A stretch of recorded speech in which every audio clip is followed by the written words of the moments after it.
নবতম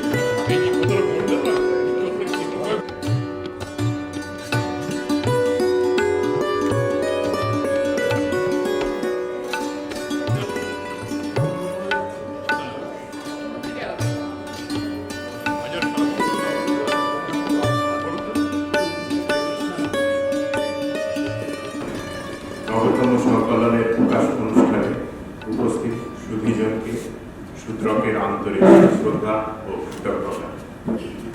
আমরা বিশেষভাবে কৃতজ্ঞ আজ অনুষ্ঠানে উপস্থিত হয়েছেন বাংলা তথা ভারতীয় থিয়েটারের শ্রদ্ধেয় নাট্যজন সর্বশ্রী রুদ্রপ্রসাদ সেনগুপ্ত, বিভাস চক্রবর্তী, শ্রমিক বন্দ্যোপাধ্যায় এবং এছাড়া রয়েছেন আমাদের প্রবাসী ভারতীয় জন যারা আমাদের এবারকার অতিথি। এবারে শূদ্রক পত্রিকার বিষয় বিদ্বজ্জনের নাট্যভাবনার কথন পরিচয়। আর আমরা অত্যন্ত আনন্দিত ও গর্বিত যে এই সংকলনে সেই দূর দূর দেশ থেকে যারা সৃজন শ্রমের অনবদ্য দলিল উপস্থিত করেছেন তাদের অন্যতম শ্রী কল্লোল নন্দী, ডক্টর দিব্যেন্দু বন্দ্যোপাধ্যায়, শ্রী রক্তিম সেন এবং আমাদের প্রিয় বিতান বসু এই উন্মিলন উৎসবে উপস্থিত। এবং একথা বলতে ভালো লাগছে আছেন দূর মার্কিন ও ইংল্যান্ডে ভারতীয় তথা বিশ্ব নাগরিক বিশিষ্টজন। আপনারা বুঝতেই পারছেন অতিকথনের দূষণে দেশ ও দেশ অতিক্রান্ত জনভূমি আক্রান্ত হলেও শিল্পে তার অবস্থান আজও প্রাপ্ত। তাই আজ আমরা এখানে আরম্ভর পর্বের প্রান্তিকে আবার আপনাদের প্রতি কৃতজ্ঞতা জ্ঞাপন করে আমাদের শূদ্রকের কার্যকরী সমিতির সম্পাদক প্রিয় বন্ধু শ্রী চন্দন চট্টোপাধ্যায়কে সংগঠনের পক্ষ থেকে বক্তব্য রাখার অনুরোধ করছি। শুভ সন্ধ্যা। আমাদের বিশিষ্ট নাট্য ব্যক্তিত্ব রুদ্রপ্রসাদ সেনগুপ্ত, বিভাস চক্রবর্তী, শ্রমিক বন্দ্যোপাধ্যায় এবং অন্যান্য যারা আছেন উপস্থিত হয়েছেন, শূদ্রকের পক্ষ থেকে প্রত্যেককে আমাদের আন্তরিক আমি তাদেরকে আহ্বান জানিয়েছি আর জানাচ্ছি আজকের এই সন্ধ্যায় তারা এখানে আসার প্রয়াস করেছেন। আসলে শূদ্রক পায়ে পায়ে হাঁটতে হাঁটতে আজ 48 বছরে পদার্পণ করেছে। গত 9 অক্টোবর আমরা 48 বছর পূর্ণ করেছি এবং আগামী 2 বছর পরে অর্থাৎ 1927-এর 9 অক্টোবর আমরা 50 বছরে পদার্পণ করব। থিয়েটারের পাশাপাশি নাট্য ক্ষেত্রে বিভিন্ন কর্মকাণ্ডের সঙ্গে জড়িত থাকার জন্য, সম্পৃক্ত থাকার জন্য সবসময় চেষ্টা করে এসেছে। তার অন্যতম একটা হচ্ছে নাট্য পত্রিকা প্রকাশনা। নাট্য পত্রিকা প্রকাশনার সঙ্গে সঙ্গে আমরা বইয়ের প্রকাশনাও করেছি বিভিন্ন সময়, যদিও সেটা মানে প্রচুরতার ক্ষেত্রে বেশি নয়, কিন্তু আমরা চেষ্টা করেছি আমাদের বিভিন্ন সময় বিভিন্ন রকম বই আকারে প্রকাশনা করার জন্য। এবং উল্লেখযোগ্য হবে তার মধ্যে কীর্তিমিত্র একটি নাম আমরা সবাই সাথে জানেন হয়তো। যাই হোক, তো সেই প্রকাশনাকে কেন্দ্র করে আজকে আমাদের নবম পত্রিকা প্রকাশনাকে কেন্দ্র করে আজকে এখানে আমরা সমাবেত হয়েছি। আপনারা এসেছেন, সেই নিয়ে বিস্তারিত আলোচনা হবেন আমাদের দেবাশিস মজুমদার, আমাদের যে প্রাণ পুরুষ সংগঠনের, তিনি আজকে সমস্তকে ব্যাখ্যা করবেন আপনাদের সঙ্গে নিশ্চয়ই। এবং যারা অতিথি বচন আছেন তারা তাদের বক্তব্য রাখবেন, বিভিন্ন সময় আপনারা শুনবেন। আমরা শুধু দুটি কথা বলে আজকের এই সূচনা পর্বে আমাদেরকে জানাতে চাইছি যে আগামী দিনে যে আমরা 50 বছরের পদার্পণ করব, তাকে ঘিরে নাট্যকর্মী হিসেবে আমরা সচেষ্ট হবো এমন একটা প্রয়াসে। এটা আমাদের পরিকল্পনার জায়গায় আছে, যেহেতু কোনো নির্দিষ্ট করে কিছু বলার জায়গায় আমরা নেই হয়তো, কিন্তু আমরা চাইছি 50 বছরটাকে একটা উল্লেখযোগ্য মাত্রায় নিয়ে যাওয়ার ক্ষেত্রে, যেখানে নাট্য কর্মী এবং নাট্য দলের যে একটা পায়ে হাঁটা পথ 50 বছরে বেরিয়ে আসার ক্ষেত্রে, সেটাকে ঘিরে আমরা আমাদের সবটাকে একটা কিছু উল্লেখযোগ্য জায়গায় নিয়ে যেতে পারি। এবং যেহেতু নাট্য মানে থিয়েটার মানে একটা সম্পৃক্ত জায়গা, যেখানে সাহিত্য, শিল্প, বিভিন্ন নৃত্যকলা সবই যেখানে জড়িত আছে, আমাদের প্রয়াস থাকবে এরকম ভাবে যে এই যে নাট্য কর্মকাণ্ড আমরা আমি 50 বছর উপলক্ষে করতে চলেছি, তাকে সবটাকে ঘিরে নিয়ে এসে একটা সম্পৃক্ত কোনো সংগঠিত রূপ দেওয়া যায় কিনা সেটা আমরা প্রচেষ্টা করবো আর কি। সেই জায়গায় দাঁড়িয়ে আমাদের সবারটাই সাহায্য, এখান থেকে সাহায্য আমাদের প্রয়োজন হবে হয়তো, এবং সেই প্রয়াসে আপনার সঙ্গে থাকবেন এটা আমাদের আশা করি আমরা। এবং আগামী দিনে আমাদের এই পথ চলাকে আপনাদের সহায়তায় আরো উন্নত জায়গায় পৌঁছবো এই আশা করি। এই হবে আপনাদের সবাইকে আবার আমাদের আন্তরিক অভিনন্দন এবং নমস্কার জানিয়ে আজকে শেষ করছি। ধন্যবাদ।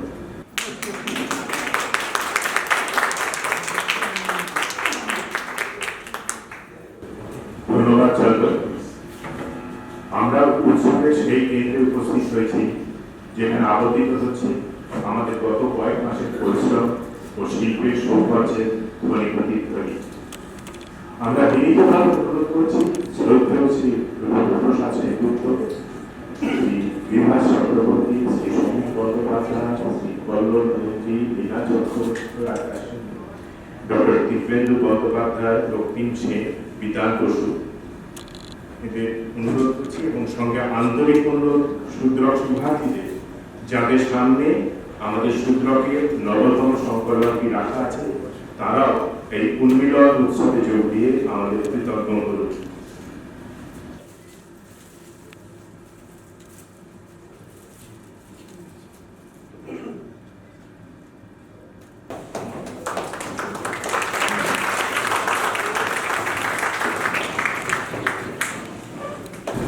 আমার খুব ভালো লাগছে, খুবই শুনলাম যে 48 বছর হলো শূদ্রক বেরোচ্ছে।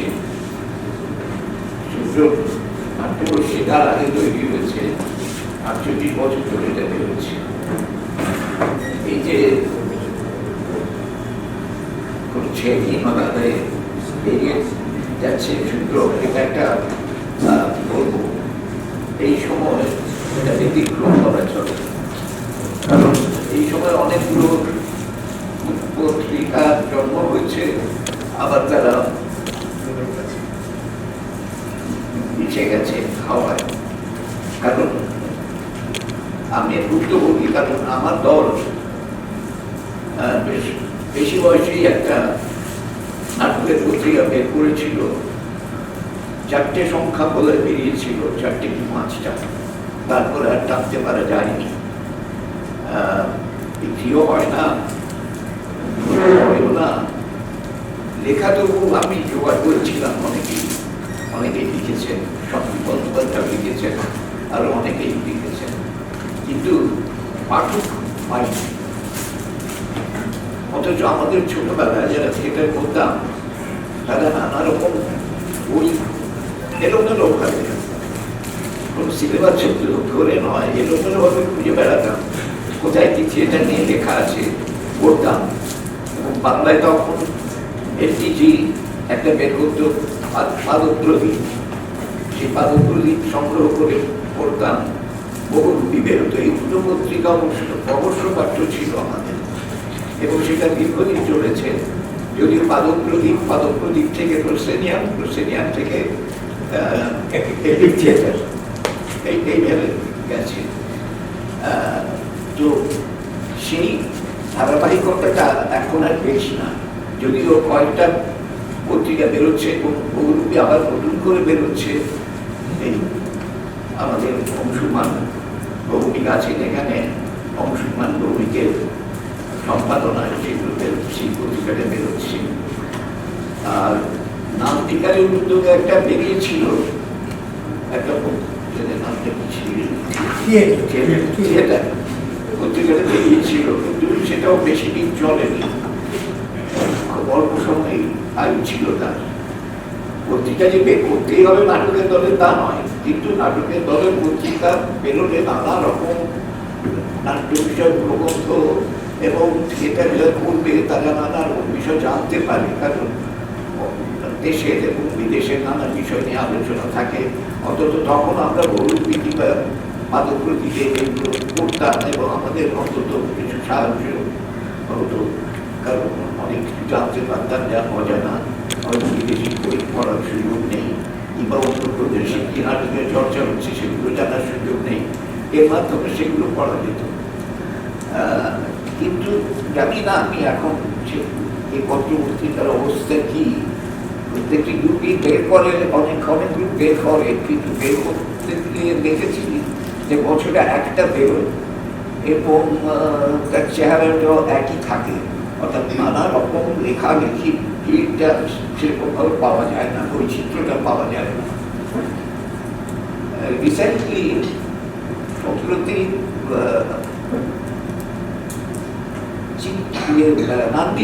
নান্দিপট একটা পত্রিকা, ওদের নামে নান্দিপট পত্রিকার নামটা নেই, সেটা বের করেছিল, সেটা সম্পাদনা ছিলেন ভবেশ দাস, খুব মূল্যবান, ওগুলো বেরিয়েছে 4টে ওরা আমরা আমাদের সমসাময়িক একই সঙ্গে আমার দলও বের করেছিল, ওরাও বের করেছিল এবং বোধহয় 4টে কিংবা 5টা এরকম সংখ্যা বেরিয়েছে, 4টেই না, কিন্তু ভবেশ আছে খুব মূল্যবান সম্পাদনা, ভালো ভালো লেখা থাকতো, খুবই মূল্যবান। কিন্তু যাই হোক এইভাবে চলছে, চলবে কিনা জানি না, যাই হোক এই যে এবং সূত্রতে এতদিন ধরে চালিয়ে যাচ্ছে, 48 বছর, 4টি কথা নয়, চালিয়ে যাচ্ছে, এটা অত্যন্ত কৃতিত্বের ব্যাপার। আর আরেকটা সূত্রটার সঙ্গে আমার সম্পর্ক বা প্রায় সংখ্যাতেই দেবাশিস আমাকে লিখতে বলতেন এবং আমি পারলে আর কি সম্ভব হলে পারলে আমার লেখা দিতাম, সেটা প্রকাশ হয়ে গেল, তো সেটা খুব আনন্দের ব্যাপার। এবারে বোধ হয়েছে কিছুটা এমন হয়েছে এবারে যে এবারে কোনো সুযোগ ছিল না আমার লেখা, সেই জন্য বোধ বলেও সূত্রকে অভিনন্দন জানাই।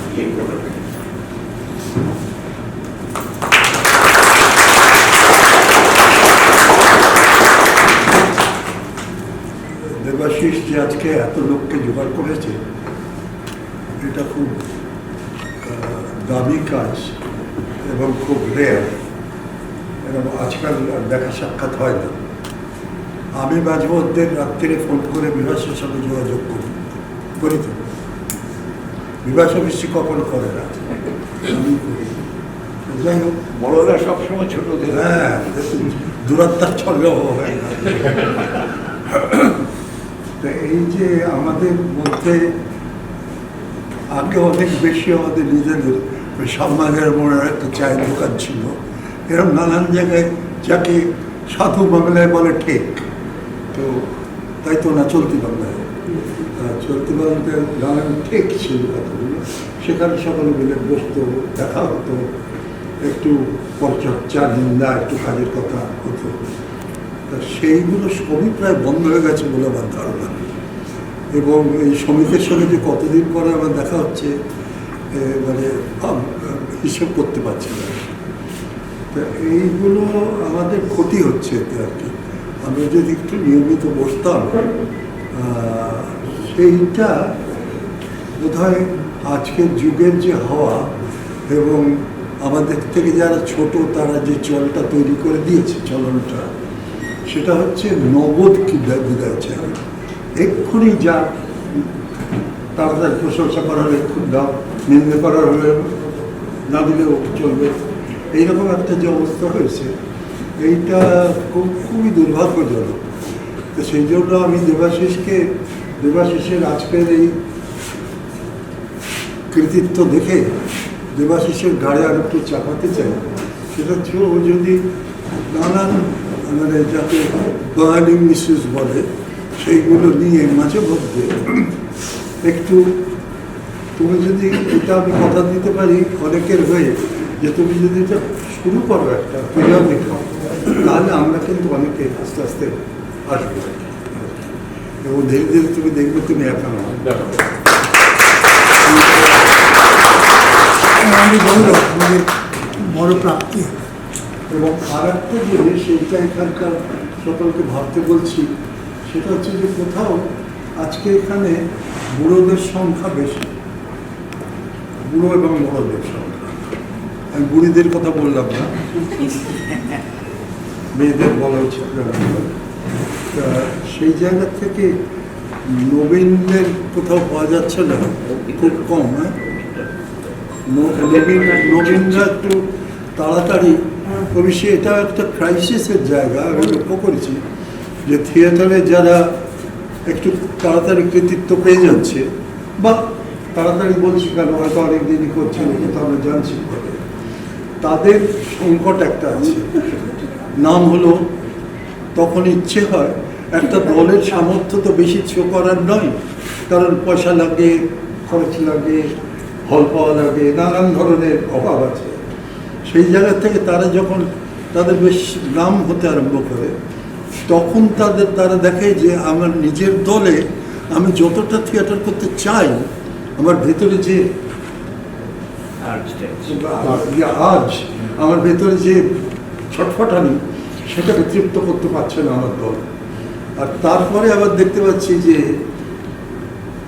পয়সা, তার তো প্রেম করার দরকার, বিয়ে করার দরকার, বাচ্চা মানুষ করা দরকার।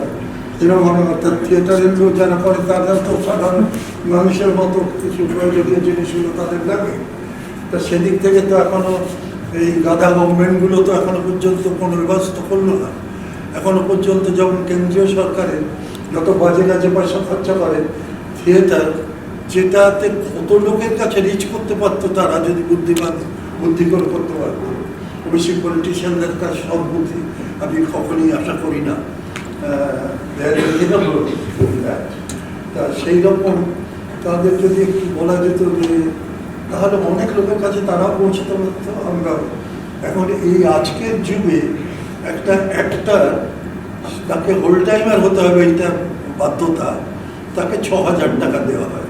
এবং সাধারণত সেটা 1920 সালেরটা 1927 সালে পাওয়া যায় টাকাটা। মানে তাদের যখন মনে করে ওদের অনেকদিন দিই। আর এখানে আর একটা বড় সংকটের জায়গা হচ্ছে যে প্রায় রিক্সা ইউনিয়ন থেকে শুরু করে পলিটিক্যাল সোসাইটি, বিভিন্ন সেগমেন্ট, এদের সকলেরই একটা দলবদ্ধ জায়গা আছে এবং তারা মাঝে মধ্যে নিজেদের চিৎকার করতে পারে। থিয়েটারের কোনো এরকম সংগঠন নেই, যারা নিজেরা মাঝে মধ্যে নিজেদের প্রয়োজনগুলোর কথা আলোচনা করে। চেষ্টা করা গেছে কিন্তু হয়নি। তা সেটা বিভাস বলছে, এটা যে চেষ্টা করা গেছে, এটার মধ্যে একটা হতাশা আছে। প্রচেষ্টা যারা করেছে তারা কখনোই প্রচেষ্টা ছাড়লে আমরা তাদেরকে প্রশ্রয় দেবো না। আমরা তাদের কাছে, কারণ যে মা, যে প্রেমিকা তারা কিছু দেয়, আমরা তাদের কাছ থেকে বেশি আশা করি, সেটাই স্বাভাবিক। সেই জায়গা থেকে আমাদের বড়রা আর একটু যদি একটু ট্রেড ইউনিয়ন মার্কা একটু হতে পারবে, কখনো কখনো নিজেদের ভদ্রতার থেকে ছুটি নিয়ে একটু 2 অক্ষরের 4 অক্ষরের শব্দ ব্যবহার প্র্যাকটিস করে নিয়ে যদি তারা একটু সোচ্চার হন এবং কি অর্থে সোচ্চার বুঝতে পারেন, ভালো কথা এত কাজ হয় না, গান বন্দনা করবে।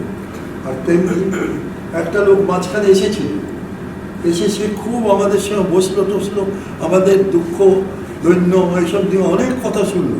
তারপর সে কোথায় গেল জানি না। আমরা ভেবেছিলাম খুব ডিটেইলে আলোচনা হয়েছিল এবং আমরা ভেবেছিলাম যে সে নিশ্চয়ই কি ওখানে জানান দেবে, কিন্তু তারপরেও কিচ্ছু দিল্লি নড়ছে না। আর ওয়েস্ট বেঙ্গল গভর্নমেন্টও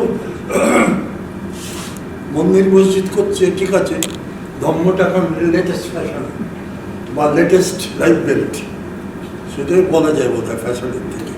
ওটা এখন বিভিন্ন পলিটিক্যাল পার্টির জীবন রক্ষার একটা জায়গা আর কি, ধর্মকে নিয়ে একটু এগিয়ে যাওয়া।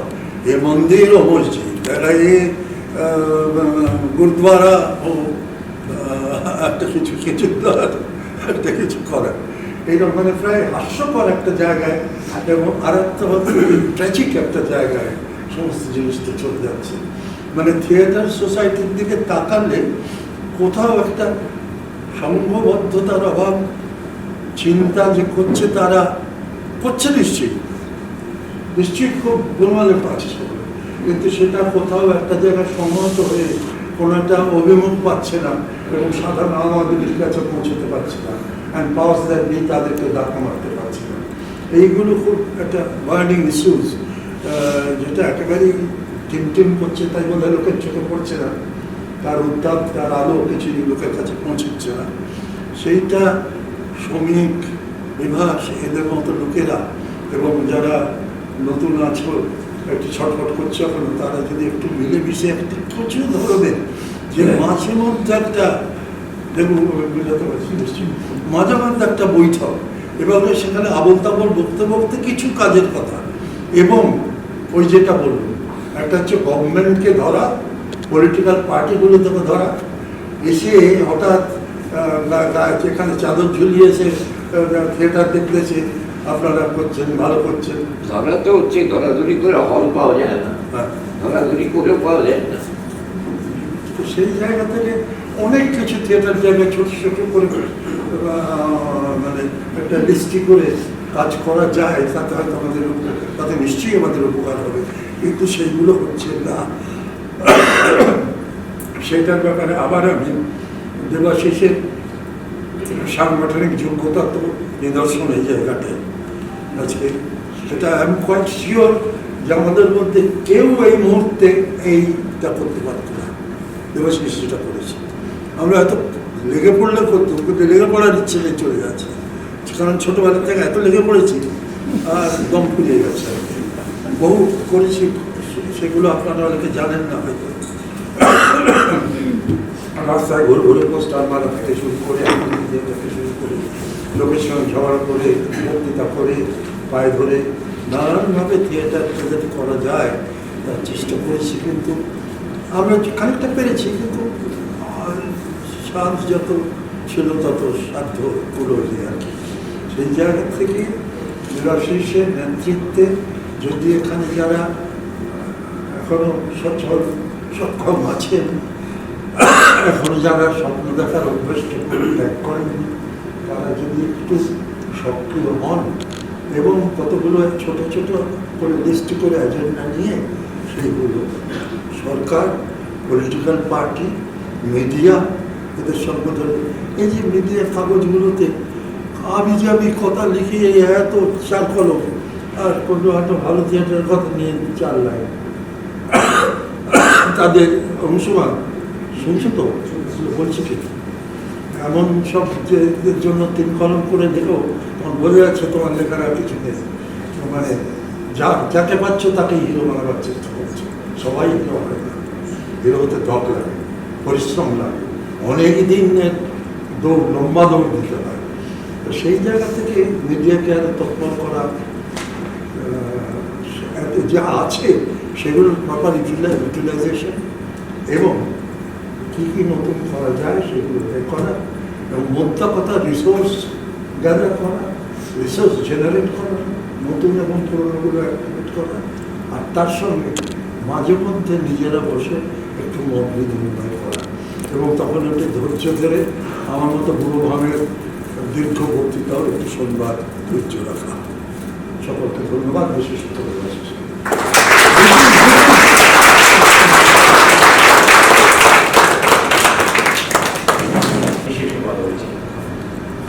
এরপরে যেন আর কোনো বৃদ্ধ না বলে, বাকি তরুণরা বলুন, পরবর্তী প্রজন্ম কথা।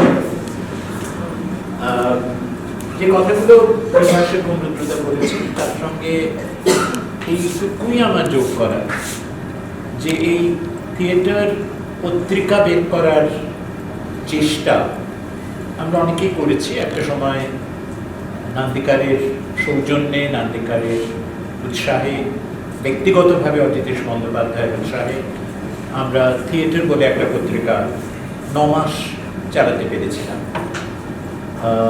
ভালো কোয়ালিটি, পরবর্তীকালে ভালো কোয়ালিটির চেয়েও যেটা দরে দামে কাটে, অন্তত একজন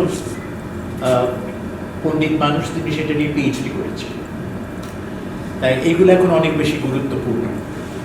তারপরে তার পিএইচডির পরিণামে যা লিখেছেন তিনি সেটা বই হয়ে বেরিয়েছে। তো এইসব করা গেছে, কিন্তু তার ব্যর্থতার বোধ যতটা চেষ্টা করেও কিন্তু আমরা পারিনি। এটা খুব তাড়না করে। তারপরে অন্য যারাই পত্রিকা করার চেষ্টা করেছে, বিভাস যেরকম বললেন, বিভাস যখন অন্য বলে একটি পত্রিকার সূচনা করলেন 2-3 বছর আগে, আমাকে আহ্বান করেছেন, হাত লাগিয়েছি, চলেনি কাজ। তাই সেদিক থেকে দেবাশিসের একটা জেদ, দম, উৎসাহ, প্রমাণ যে শূদ্রকের এতগুলো সংখ্যা বেরোলো, এত দিন ধরে বেরোলো, শুধু সংখ্যাটা নয়, সেটা খুব গুরুত্বপূর্ণ।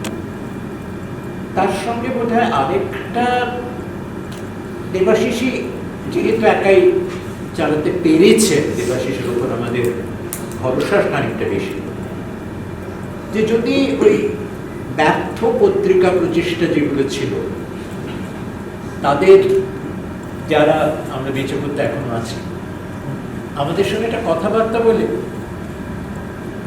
রুদ্র যে এটা বললেন যে একটা কাজ দেবাশিস যদি করেন, যে মাঝে মাঝে একটু বসা যায়, কোনো মোচ্ছব করে নয়, সম্মেলন করে নয়, বসা যায় অল্প কিছু মানুষ, বুড়ো অল্প বয়সী মিলে করে একেবারে নির্দিষ্ট কিছু সমস্যা, থিয়েটারের বাঁচার সমস্যা, থিয়েটারের মানুষের কাছে পৌঁছানোর সমস্যা, থিয়েটারের টিকে থাকার সমস্যা, থিয়েটারের উন্নতির সমস্যা, এক একটা সমস্যা ধরে একটু যদি ঘনিষ্ঠভাবে আলোচনা করে কাজ করা যায়, একটু চেঁচামেচি করা যায়, হলরোল তোলা যায়, এবং হয়তো মিডিয়াতেও ঢোকা যায় একটু ধাক্কাধাক্কি করে, যে কথাগুলো শোনানো, পৌঁছে দেওয়া, এটার একটা দিক।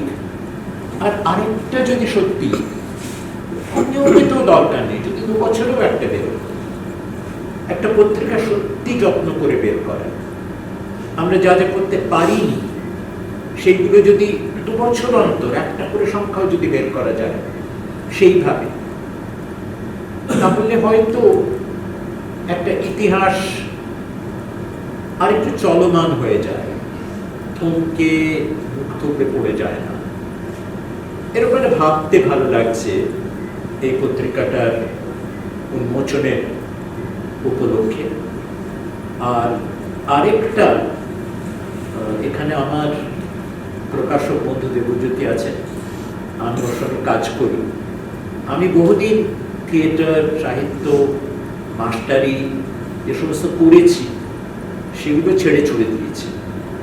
তাই আমি নিজেকে এখন বই মিস্ত্রি বলে বর্ণনা করে থাকি, সেইটা আমার পরিচয়। আমি বিভিন্ন প্রকাশকের জন্যে বই সংস্কার করা, বুঝ দেখা, একেবারে ওই স্তরে কাজ করার চেষ্টা করি, যাতে বই বেঁচে থাকে, বইয়ের মধ্য দিয়ে আমাদের চিন্তা ভাবনা ছড়ায়, মন ছড়ে, যত্ন করে শুদ্ধভাবে। সেটা আমার কাজ, সেটা আমার পেশা, আমার জীবিকা সবই। তাই হাতে একটা পত্রিকা পেলেই উল্টোই জগৎ, এবং তার শেষ পৃষ্ঠায় এই খানিকক্ষণের মধ্যে আমি যদি একটা পৃষ্ঠাতে 6টা ভুল পাই, চাপা ভুল, আমি একটু বিব্রত। আর সঙ্গে সঙ্গে এটা কোনো নমর্থক সমালোচনা নয়, যেহেতু অনেকটা সময় হাতে নিয়ে দেবাশিস এক একটা সংখ্যা প্রকাশ করেন, আমি ওকে অনুরোধ করছি আমাকে যদি অনুগ্রহ করে একটা প্রুফ পুরো সংখ্যাটা দেখবার জন্যে দিন, সাথে একটু সময় দেয়। কমিটমেন্ট।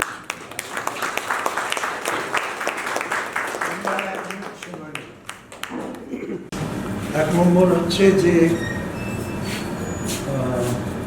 ঋত্বিক ঘটককে একবার বলা হয়েছিল আপনার ওপর ছবিটা চলল না, ওই সুবর্ণরেখার সময় চলছিল না বলে আমরা একটা নাগরিক সম্বর্ধনা দিয়েছিলাম, যাতে একটু হই হয় আর কি। তখন ঋত্বিকবাবু বলেছিলেন যে আমার ছবি ফেল করে না, দর্শক ফেল করে। এখন এইটা একটা খুব ইম্পর্টেন্ট কথা, মনে হয় খুব স্মার্ট উত্তর আর চালাকি, কিন্তু আসলে তো তাই। আসলে তো society is not ready or active to help the movements. সেইটা একটা, অর্থাৎ সোসাইটিকে একটু নাড়াচাড়া দেওয়া, সেটা মিডিয়ার মাধ্যমে নানান প্রক্রিয়া আছে, সেগুলো ভাবা শ্রমিকরা ভাবতে পারবে এবং বলতে পারবে ভালো করে। এইটা এক। আর একটা হচ্ছে, একটা এর উল্লেখ না করে আমি পাচ্ছি না, কোয়ালিটি যাই হোক কিন্তু কন্টিনিউটির দিক থেকে নাট্য মুখপত্র বলে একটা পত্রিকা হাওড়ার ওরা বার করে সাপ্তাহিক, সেটা কিন্তু খুব ভয়ঙ্কর একটা পরিশ্রমের কাজ। বহু বছর ধরে আনুনায়িত আছে, হ্যাঁ আনুনায়িত আছে। সামলানায়ক আছে, কিন্তু সেটা রিচ কম, ওদের মধ্যে রিসোর্সেস কম, আর বাইরে তো তার ফলে ওটা বীরভূম কোথায়। তো কিন্তু এই যে নাট্য মুখপত্র বীরভূম এগুলো আছে, এগুলোর দিকে আমরা যদি একটা নজর রাখি, অর্থাৎ কেউ যদি ওগুলো, আমরা যদি নানান জায়গায় ওগুলোর কথা একটু বলি, মানে ওগুলো ওরা তো নিজেরা পাবলিসিটি করতে পারে না, আমরা যদি একটু করি তাহলে সেটাও ভালো হবে। কারণ এইদের মধ্যে একটা চলমানতা আছে এবং বহুদিন ধরে লেগে থাকার ক্ষমতাটা আছে। আর ওই যে একটা কথা আছে না, লেগে থাকাও একটা, শঙ্কর ঘোষের একটা কথা আছে না, লেগে থাকাও জেগে থাকাও একটা কাজ। তো এইরকম কিছু জেগে আছে মানুষ চারপাশে প্রচেষ্টা, সেগুলোকে আমরা যেন লক্ষ্য রাখি, এই দ্বিতীয় কথা। আর তৃতীয় কথা হচ্ছে অন্য লক্ষ্য। শূদ্রকের সঙ্গে আমার পরিচয় নাটক দেখানি দর্শক হিসেবে আমি শূদ্রকের সঙ্গে পরিচয় হয়েছিল। তারপরে শূদ্রকের পত্রিকা তো অবশ্যই একটা ব্যাপার। এবারের বিষয় এটা চট করে কারোর মাথায় আসবে না, কিন্তু দেবাশিসের মাথায় কিন্তু ঠিক চলে এসছে, এবং সেটার জন্যে কিন্তু শূদ্রকের পত্রিকা হয়েই আছে, দেবাশিসের পত্রিকা হয়েই আছে। শূদ্রককে আবার অভিনন্দন জানাই। পত্রের পক্ষ থেকে শূদ্রককে সালাম। যেভাবে এই প্রতিকূলতার মধ্যে এখানে পাঠক স্বল্পতা আছে, বৃত্ত স্বল্পতা আছে এবং সামগ্রিকভাবে হয়তো টিপ্তেরও স্বল্পতা আছে, সেই জায়গায় দাঁড়িয়ে তারা যেভাবে ধারাবাহিকভাবে এই প্রায় ব্যতিক্রমী সমস্ত বিষয় নিয়ে লাগাতার কাজ করছেন, ওদের একটা বিরাট অবদান প্রাদেশিক ভাষার নাটককে বাংলা ভাষাতে ফিরিয়ে আনা, পৌঁছে দেওয়ার ক্ষেত্রে বহুবার এই মারাঠি, গুজরাটি, মানে হিন্দি ভাষী যে বলয়, তার বাইরেও যে থিয়েটারের চর্চা হয়, আধুনিক থিয়েটারের চর্চা হয়, কন্নড় থিয়েটার, মালায়ালাম থিয়েটার, এর সঙ্গে আমাদের পরিচয় করাবার ক্ষেত্রে শূদ্রকের একটা চমৎকার ভূমিকা দীর্ঘদিন ধরে আছে। কিন্তু এইবার তারা যা করলেন এবার অবিশ্বাস্য।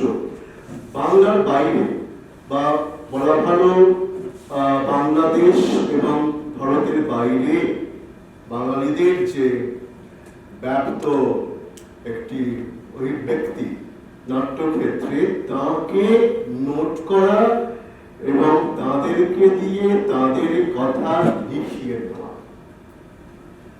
সত্যি বলতে কি, আমি ব্যর্থ দিল্লির মানুষকে দিয়ে দিল্লি থিয়েটার নিয়ে লেখা, কিন্তু পৃথিবীর বিভিন্ন প্রান্তের বাঙালিরা এক ব্যক্তি, দুই সংগঠন, এই সংগঠক, নির্দেশক এবং নাট্যকার, তাদেরকে জুটিয়ে, এবং আমি জানি কতদিন ধরে কি করে লেগে থাকলে এবং ব্যর্থ হলে আবার লাগলে, মানে কতগুলো রবার্ট ব্রুস একসঙ্গে সক্রিয় হলে এমন বই বার করা যায়।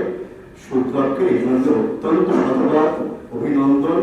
আমরা আপনাদের দীর্ঘায়ু কামনা করি। নাট্য জগতের সঙ্গে আমার পরিচয় অনেক ছোটবেলা থেকে, এবং সেই সূত্রে আগে যারা এখানে বসে রয়েছেন তাদের সবার সঙ্গেই আমার খুব ঘনিষ্ঠ পরিচয়। এবং একটা কথা আমি একটু মানে বলি, বাদল সরকারের নাম তো আপনারা সবাই জানেন।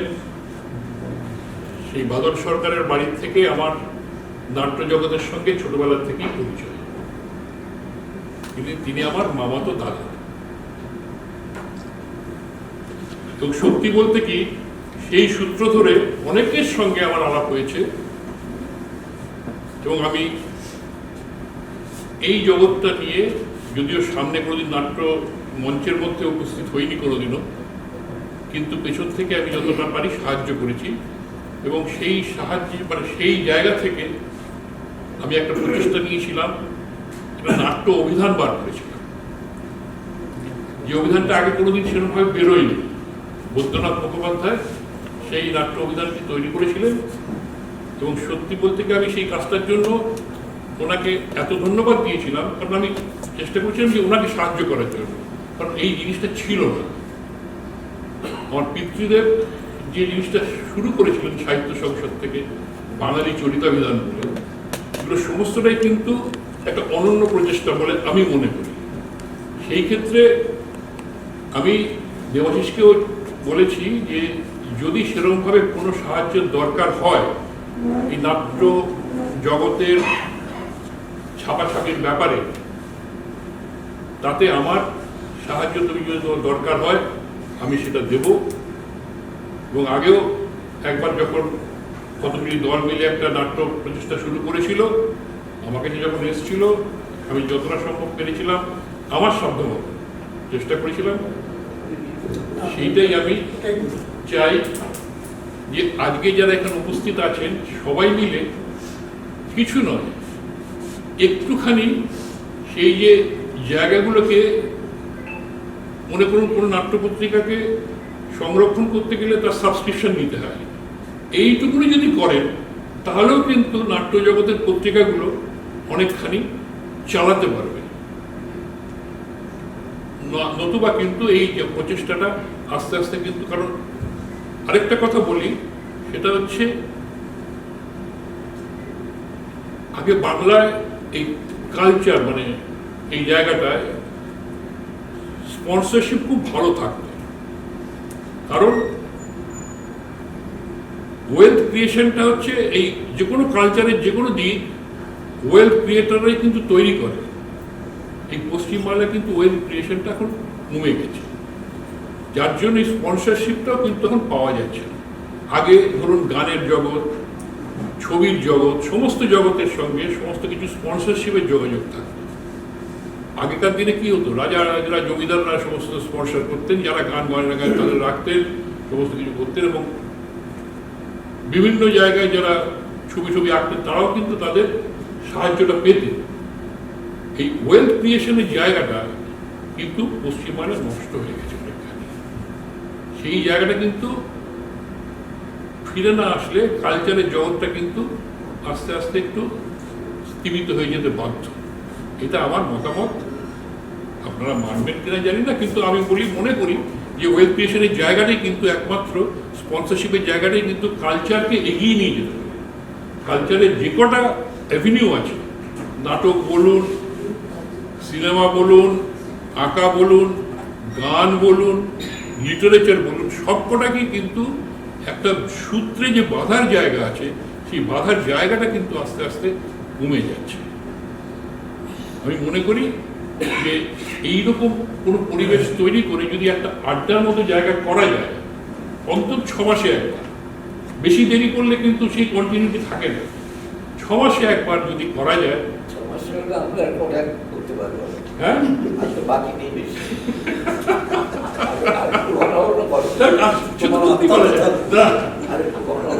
করো 3 মাস করো, 2 মাস করো, সেরকম ভাবে করতে বলি। দেবাশিসকে আমি সেই জন্য বলছি যে তোমার মধ্যে যে জায়গাটা আছে সেটাকে নিয়ে আর একটু কাজ ইয়ে করো, আমরা সঙ্গে আছি।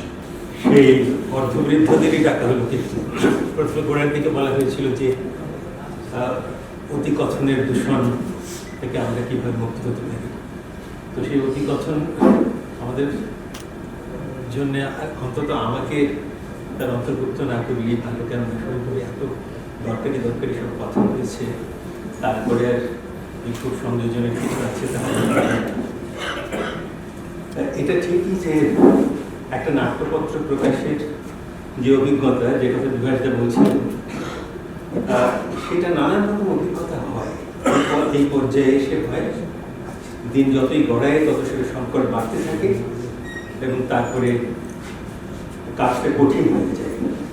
তার জন্য যারা আমরা প্রকাশ করি তাদের নিজস্ব স্তরে একটা সংকট থাকে, এবং যাদের কথা ভেবে পত্রিকা করা হয় তাদের দিক থেকেও তো খুবই থাকে। এখন এর সংযোগ কীভাবে রচিত হবে তা আমি জানি না, কেননা আমি খুব যে বেশি রকম পথ পেয়ে যাই তা নয়, কিন্তু খুব উৎসাহিত বোধ করি যে দেবাশিস যে এই কাজ এতদিন ধরে করে যাচ্ছেন, সেই কবে আমার মনে হয় যে 70 দশকের শেষের দিক থেকেই পত্রিকা বেরোনোর উদ্যোগ শুরু হয়েছে। আপনারা একটা চিহ্নিত করতে পারেন যে এর যে লেটারিং করেছেন সুবোধ দাশগুপ্ত, সে কবে তিনি এই কাজটি করে চলে গেছেন, কিন্তু সেটা চিহ্ন হিসেবে আমাদের মধ্যে রয়ে গেছে। তো সেইটা মানে অনিয়মিতর মধ্যেও একটা নিয়মিত টান রেখে দেওয়া, এবং তাতে এই নতুন নতুন পরিকল্পনা নিয়ে, এবং দুঃসাধ্য বলবো আমি এই কারণে যে লেখা সংগ্রহের কাজ, দরকারি লেখা সংগ্রহের কাজ, যা খুবই উপযুক্ত এবং পড়ে আমরা উপকৃত হতে পারি, এবং যা আমাদের ভাবাতে পারে এবং অনেকগুলো অভিমুখ তৈরি করতে পারে চিন্তা, সেই রকমভাবে যে কাজ করার কথা দেবাশিস ওই নাটকের কাজ মানে নিজস্ব প্রযোজনা দলের ইত্যাদি নানান রকম করেও তার সঙ্গে যে এটা চালিয়ে যেতে পারেন, এটা আমার কাছে সত্যি বিস্ময়ের এবং খুবই উৎসাহের। কেননা যেসব পত্রিকা কিছুদিন চালানোর পরে তারপরে আর চালানো সম্ভব হয়নি, যে কথা বিভাসদা তার নিজের অভিজ্ঞতা থেকে বললেন, আমার উদাহরণটা খানিকটা দিলেন, এই সমস্তটা নিয়ে একটা মনে হয় যে সেইখানে দেবাশিসের ব্যতিক্রমটা সত্যিই কাজে লাগার মতো। এবং সেটা একটু আপনারা মনে করে দেখতে পারেন যে অনেক আগে যখন তৃতীয়মিত্র চলে যান, এটা তার 100 বর্ষ, তৃতীয়মিত্র চলে যাওয়ার পর ওরা যে কাজ করেছিলেন সেই কাজটার গুরুত্ব কিন্তু এখনো আজও অপরিসীম, এবং অপরিসীম বলেই ওই এর পরে আরও দুটো সংস্করণ খুব সাম্প্রতিককালে গত 2-3 বছরের মধ্যে 4 বছরের মধ্যে বেরিয়েছে। এবং ফলে এই কাজের মধ্যে ওর যে একটা নিপুণতার ঝোঁক, পরিচ্ছন্নতার ঝোঁক, সেইটা যথেষ্টই আছে। তবে খুবই ভালো লাগে যে সমীরদা উৎসাহ দেন আমাদের, যে ভুল দেখতে পেলে শুধু চোখে লেগে যায়। আপনারা তো জানেন যে কোনো ছাপার আমি একটা কথা সবসময় বলি যে লেখা কম্পোজ করার সময় প্রথম সবচেয়ে ভুল কম হবে, সেই বইতে ভুল কম থাকবে। এই ভুল সবচেয়ে কম করার কম্পোজার বা সেই রকম স্তরের মানুষ, পরিণত মানুষ কিন্তু খুব কম আছে, এইটা ভাবতে হবে। ফলে আমাদের যে যত্নটা করতে হয়, এখন সমীরদা যেটা বলছেন সেটাতে আমরা খুব উৎসাহ বোধ করি, এতে কোনো সন্দেহ নেই। কিন্তু একই সঙ্গে সমীরদা যেভাবে 7 দিনের মধ্যে করে দেবো, আমাকে একটা সুযোগ দেবেন, কিন্তু সেটা কতদিন লাগতে পারে সেই সংশয় যদি থাকে হবে। কিন্তু ফলে আমি সেইটা সমীরদার, আর তাছাড়া তার যথেষ্ট বয়স হয়েছে, তিনি উৎসাহ দিচ্ছেন, এটাই সবচেয়ে বড় কথা। আমাদের সেটা খুব নিষ্ঠার সঙ্গে অনুসরণ করা উচিত। তবে এই কাজটা যে দেবাশিস করে যাচ্ছেন সেটা আমাকে খুবই আপ্লুত করে, উৎসাহিত করে এবং খুবই আগ্রহী করে তোলে। আর পত্রিকা পড়েও যথেষ্ট উপকৃত হই আমরা। দেবাশিসের এই কাজ যাতে আরও চালিয়ে যেতে পারেন সেই জন্য আমাদের, কেননা আমি এই কথাটা বলছি এই কারণে যে দেখুন দেবাশিস এখানে কজন জানি না, গত কিছুদিন আগে হাসপাতালে ভর্তি ছিল 7 দিন, তার মধ্যে থেকেও এই কাজ করে যাচ্ছেন, সেটা আমার কাছে খুবই উৎসাহী। এবং আমাদের সকলেরই এই কাজের পাশে থাকার প্রয়োজন আছে যথেষ্ট। নমস্কার।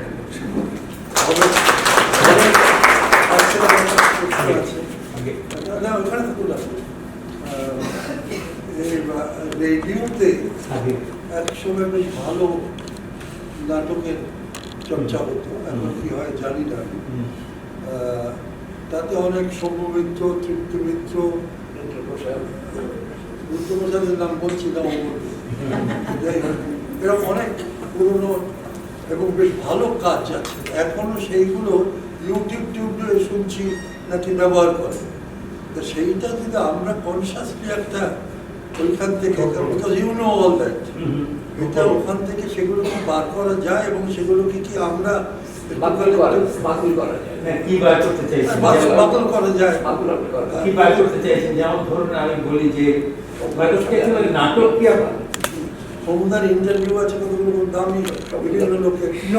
নজনে ইন্টারভিউ আছে, দেখুন নজরের আছে সেটা প্রকাশিত হয়। তার মধ্যে আমাকে বিভাগটা বিভাগটা তার নিজস্ব জগৎকে ধরে হ্যাঁ। বিভাগটা সেটা আমি দিল্লি অব্দি দৌড়েছিলাম, কিন্তু আমাকে বলা হলো তখন প্রসার ভারতী হবে, আমাদেরই কাজ এটা, আমরা ব্যবসা করবো, আপনাকে কেন করবে, সেই সব বলে আমাকে সরিয়ে দেওয়া হলো। না, কিন্তু একটা কথা বলছি যে সমুদ্রের একটা বড় ডায়ালগ আছে 2 ঘন্টা। সেসব অনেক আছে, এটা আমি মানি, কিন্তু সেই সঙ্গে যদি এখনই উত্তর দিতে হয় আমি সংক্ষেপে একটু বলতে পারি যে আমার অভিজ্ঞতা ও জ্ঞান থেকে আমি নাটক বিভাগের দুটোই সাংবাদিকতাই করেছি, দুটো মিডিয়াতেই, রেডিও টেলিভিশনে। কিন্তু আমি যেটা বলতে চাইছি সেটা হচ্ছে যে এইটার কথা যদি বলেন যে সম্প্রদায়ের যে সেই বয়সে এতগুলো সিরিজ একটা ইন্টারভিউ দিয়েছিলেন অনেককে, বিভাগটা কি কৃতকৌশলে বের করে এনেছেন আমি জানি না, বোধহয় প্রথমে সোনালী দুঃখ বা কোনো একটা কাগজে এটা বেরিয়েছিল, তারপরে অন্যত্র তিনি অন্তর্ভুক্ত করেছেন বইয়ে। কিন্তু এটা ইয়ে করা উচিত। প্রথম কথা হচ্ছে যে পুনঃপ্রচারটাই এটার খুব কম, অন্তত আমার কানে আসেনি তেমন ভাবে। এটা যদি পুনঃপ্রচার হয় তাহলে পরে সেটা জানা থাকলে, তার একটা অ্যানাউন্সমেন্ট থাকলে আমরা সেটা রেকর্ড করে নিতে পারি, রেকর্ড করে অন্তত নিজস্ব স্তরে মুদ্রিত অবস্থায় আমরা পৌঁছে দিতে পারি। আপনি একটু লিড করতে পারেন যে কিছু নাম জোগাড় করা, কিছু লোকের কিছু কাজ, সেগুলো ড্রামা, ইন্টারভিউ ইত্যাদি সমস্ত কিছু, তাহলে সেইগুলো নিয়ে আমরা একটা ডেলিগেশন দিয়ে ওখান থেকে বার করতে পারি। যদি এরকম একটা প্রসেসে, তাহলে সেইগুলো বাজারে গেলে অনেক লোক ইতিহাসটা জানবে। আমরা তো ক্রমাগত ইতিহাস বিমুখ হচ্ছি, তো সেইটা একটু আপনি কি আমি শুধু মানে আলোচনার মধ্যে থেকে অংশগ্রহণ করে আমি কথা বলতে পারি, কিন্তু আমার কোনো এটাতে এখতিয়ার নেই। এখন দেখুন এই মুহূর্তে মানে যারা দায়িত্বে আছেন এই কেন্দ্রে, তাদের কাছে আনুষ্ঠানিকভাবে এটা বলা যেতে পারে যে তোমরা এটা যদি পুনঃপ্রচার করো বা আমাদের ইউটিউবে আপলোড করে দাও, কেননা তোমাদের অনেক অনুষ্ঠানই করে থাকো, ফলে এটা যদি করো তাহলে আমরা সেই দিক থেকে উপকৃত হতে পারি। সেইটা ওদের কাছে অনুরোধ করা যায়, কিন্তু ওরা সবসময় এটা বলবেন যে দিল্লির পারমিশন নিয়ে আসুন। এই দিল্লির পারমিশন কিভাবে পাওয়া যাবে আমি সেটা ঠিক বলতে পারবো না। সেইটা খুব একটা কিন্তু জটিল ব্যাপারও আমি বলবো না, কিন্তু এটা তারপরে কোথায় গিয়ে থমকে যাবে এবং হতাশ হতে হবে আমি সেটা কিন্তু বলতে পারবো না ঠিকভাবে। এটা আমার অভিজ্ঞতার দিকের কথা। আপনাকে শুধু একটা কথা বলতে পারি, যেমন ধরুন আমি বলছি যে আপনার যে দীপক ওরা যে বার করেছে আপনার দুটো খণ্ডে আপনার উপরে নানান জনের লেখা সম্পাদনা করে, আমার সঙ্গে সঙ্গে প্রশ্ন হলো যে আপনি রেডিওতে এতগুলো নাটকে অভিনয় করেছেন, অজস্র নাটকে অভিনয় করেছেন, এবং আমি সেখানে আপনাকে মানে এখানে সামনে বলে বলছি না, একটা বড় জায়গা আছে আপনার সেখানে রেডিওর অভিনয়। সেক্ষেত্রে আপনি ওই দুটো খণ্ডের মধ্যে কিন্তু কোথাও পাবেন না যে রেডিওতে আপনার অভিনীত নাটকগুলোর অন্তত একটা তালিকা কোন সালে কিভাবে করেছেন এবং অন্যান্য কারা ছিলেন এবং কি ধরনের নাটকে করেছেন। এইটা কিন্তু সেইভাবে প্রাধান্য পাইনি, সেটা রেডিওর দিক থেকে আজকে আপনি যে কথাটা বলছেন বটে, কিন্তু আমরা রেডিওর কাছে এই দাবিটা অনেক আগে থেকে সেইভাবে তুলে যে রেডিওকে এই নাট্যচর্চার মধ্যে অন্তর্ভুক্ত করে যে সেটা করা। যেমন ধরুন এক্ষুনি আমি বলছি যে তৃপ্তি মিত্রকে নিয়ে আমি ছোট্ট একটা লেখা 4.5 মিনিটের আমি একটা সমীক্ষাতে কিছুদিন আগে লিখেছি।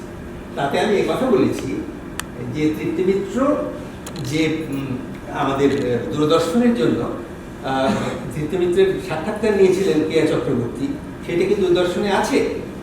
তৃপ্তি মিত্র যে সাক্ষাৎকার নিয়েছিলেন রেডিওতে অজিতেশ বন্দ্যোপাধ্যায়, সেই সাক্ষাৎকার কি আছে? আছে, নেই বলেই আমি জানি।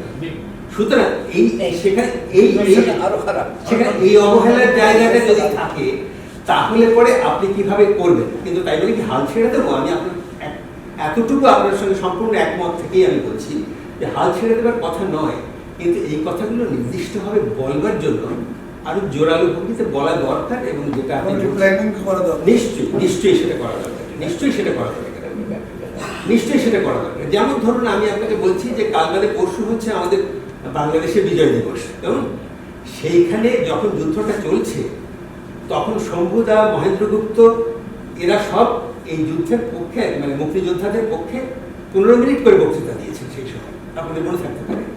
কিন্তু সেই বক্তৃতা এখানে রেকর্ড করা হয়েছে কিনা তার কোনো ইয়ে নেই, তার কোনো এখানে পজিশন নেই। ফলে এইরকম অনেক কিছুই কিন্তু আমরা হারিয়ে ফেলছি। কিন্তু হারিয়ে ফেলছি বলে হতাশ হয়ে বসে থাকার কথা না, কিন্তু যা আছে তাকে পুরোপুরি পাচ্ছি। যেমন ধরুন আজকাল কি নাটক হয় আমি জানি না বলে আপনি একটা কথা বললেন, কিন্তু আজকাল কি নাটক হয় সত্যি তেমনভাবে নতুন নাটকের প্রযোজনা হয় না। কেন হয় না তার 100 রকমের উত্তর আছে এবং 100 রকমের কারণ আছে। কিন্তু আমি বলছি যা নাটক রেডিওর সংগ্রহে আছে, আমাদের ধরুন আমাদের মঞ্জুরি নেই, সেটা আপনার নেই, আর অনেক নাটক নেই, কিন্তু যা নেই করে যা আছে তাতে যদি আমি রোজ একটা নাটক করে দিই তাহলে 2 বছর লেগে যাবে সেই নাটকের মানে প্রচার করতে। তার মধ্যে তো সময় বুঝে যে আজকে কি উপলক্ষ আছে, আজকের জন্মদিন আছে, আজকের শতবর্ষ আছে, সেই জন্য করা। কিন্তু সেইটা ছাড়া এর যে তালিকা তৈরি করে, তার তালিকা তৈরি করে সেইখানে যে যে ইয়েরা করছেন, যে যারা যারা অংশগ্রহণ করেছেন সেই নাটকে, তাদের নাম পর্যন্ত অনেক সময় দেখবেন কোনো প্রচারে আজকাল আর ঘোষণা করা হয় না। কেননা যে স্লিপটা ওখানে ঢোকানো ছিল সেই স্লিপটাই সেখান থেকে সরে গেছে। এইটা হচ্ছে যেমন একটা নাটকের অ্যানাউন্সমেন্টে অ্যানাউন্সার বলছেন এখন নাটক শুনবেন বাবলা কণ্ঠ, কিন্তু আসলে নাটকটার নাম হচ্ছে বাবলা কাটা। এখন কথাটা হচ্ছে না না না, এটা হাসির ব্যাপার নয়, কারণ আমি এটা নিয়মিত শুনছি বলে আমার যন্ত্রণাটা বেশি হচ্ছে। এখন এর কাহিনী হচ্ছে, এই নাটকটার কাহিনী হচ্ছে মৈনাক বন্দ্যোপাধ্যায়, আসলে মানিক বন্দ্যোপাধ্যায়। কেন না ইংরেজিতে লেখা হয়েছে, সেই ইংরেজিতে লেখা হয়েছে বাবলা কাটা, বাবলা কণ্ঠ হয়ে গেছে, এইরকম ব্যাপার হয়ে যাচ্ছে। আমার কথা হচ্ছে যা সংরক্ষিত আছে তা কি সুসংরক্ষিত আছে, তার কি ভেতরে ঢোকা হচ্ছে, প্রশ্নটা সেইখানে। ফলে আপনি যে প্রশ্ন তুলছেন সেই জায়গার মধ্যে পৌঁছতে হবে ঠিকই, কিন্তু আমরা যদি যাত্রা না শুরু করি, এর যদি অনুসন্ধান না করি, আপনি একটু লিড করুন। আমাদের লিড করার নয়, আমি শুধু তথ্যগুলো আমার অভিজ্ঞতাগুলো বলতে পারি, কিন্তু আমি এ ব্যাপারে একেবারে খুব নগণ্য মানুষ, আমি এটুকু বলতে পারি। নগণ্য আপনার, আপনি তো ট্রোজান হর্স। না সেইটা তো কাজে এইটা সেভাবে যদি ভাবা হয় তাহলে হয়তো দেবাশিস আমাকে এনগেজ করছেন আর কথা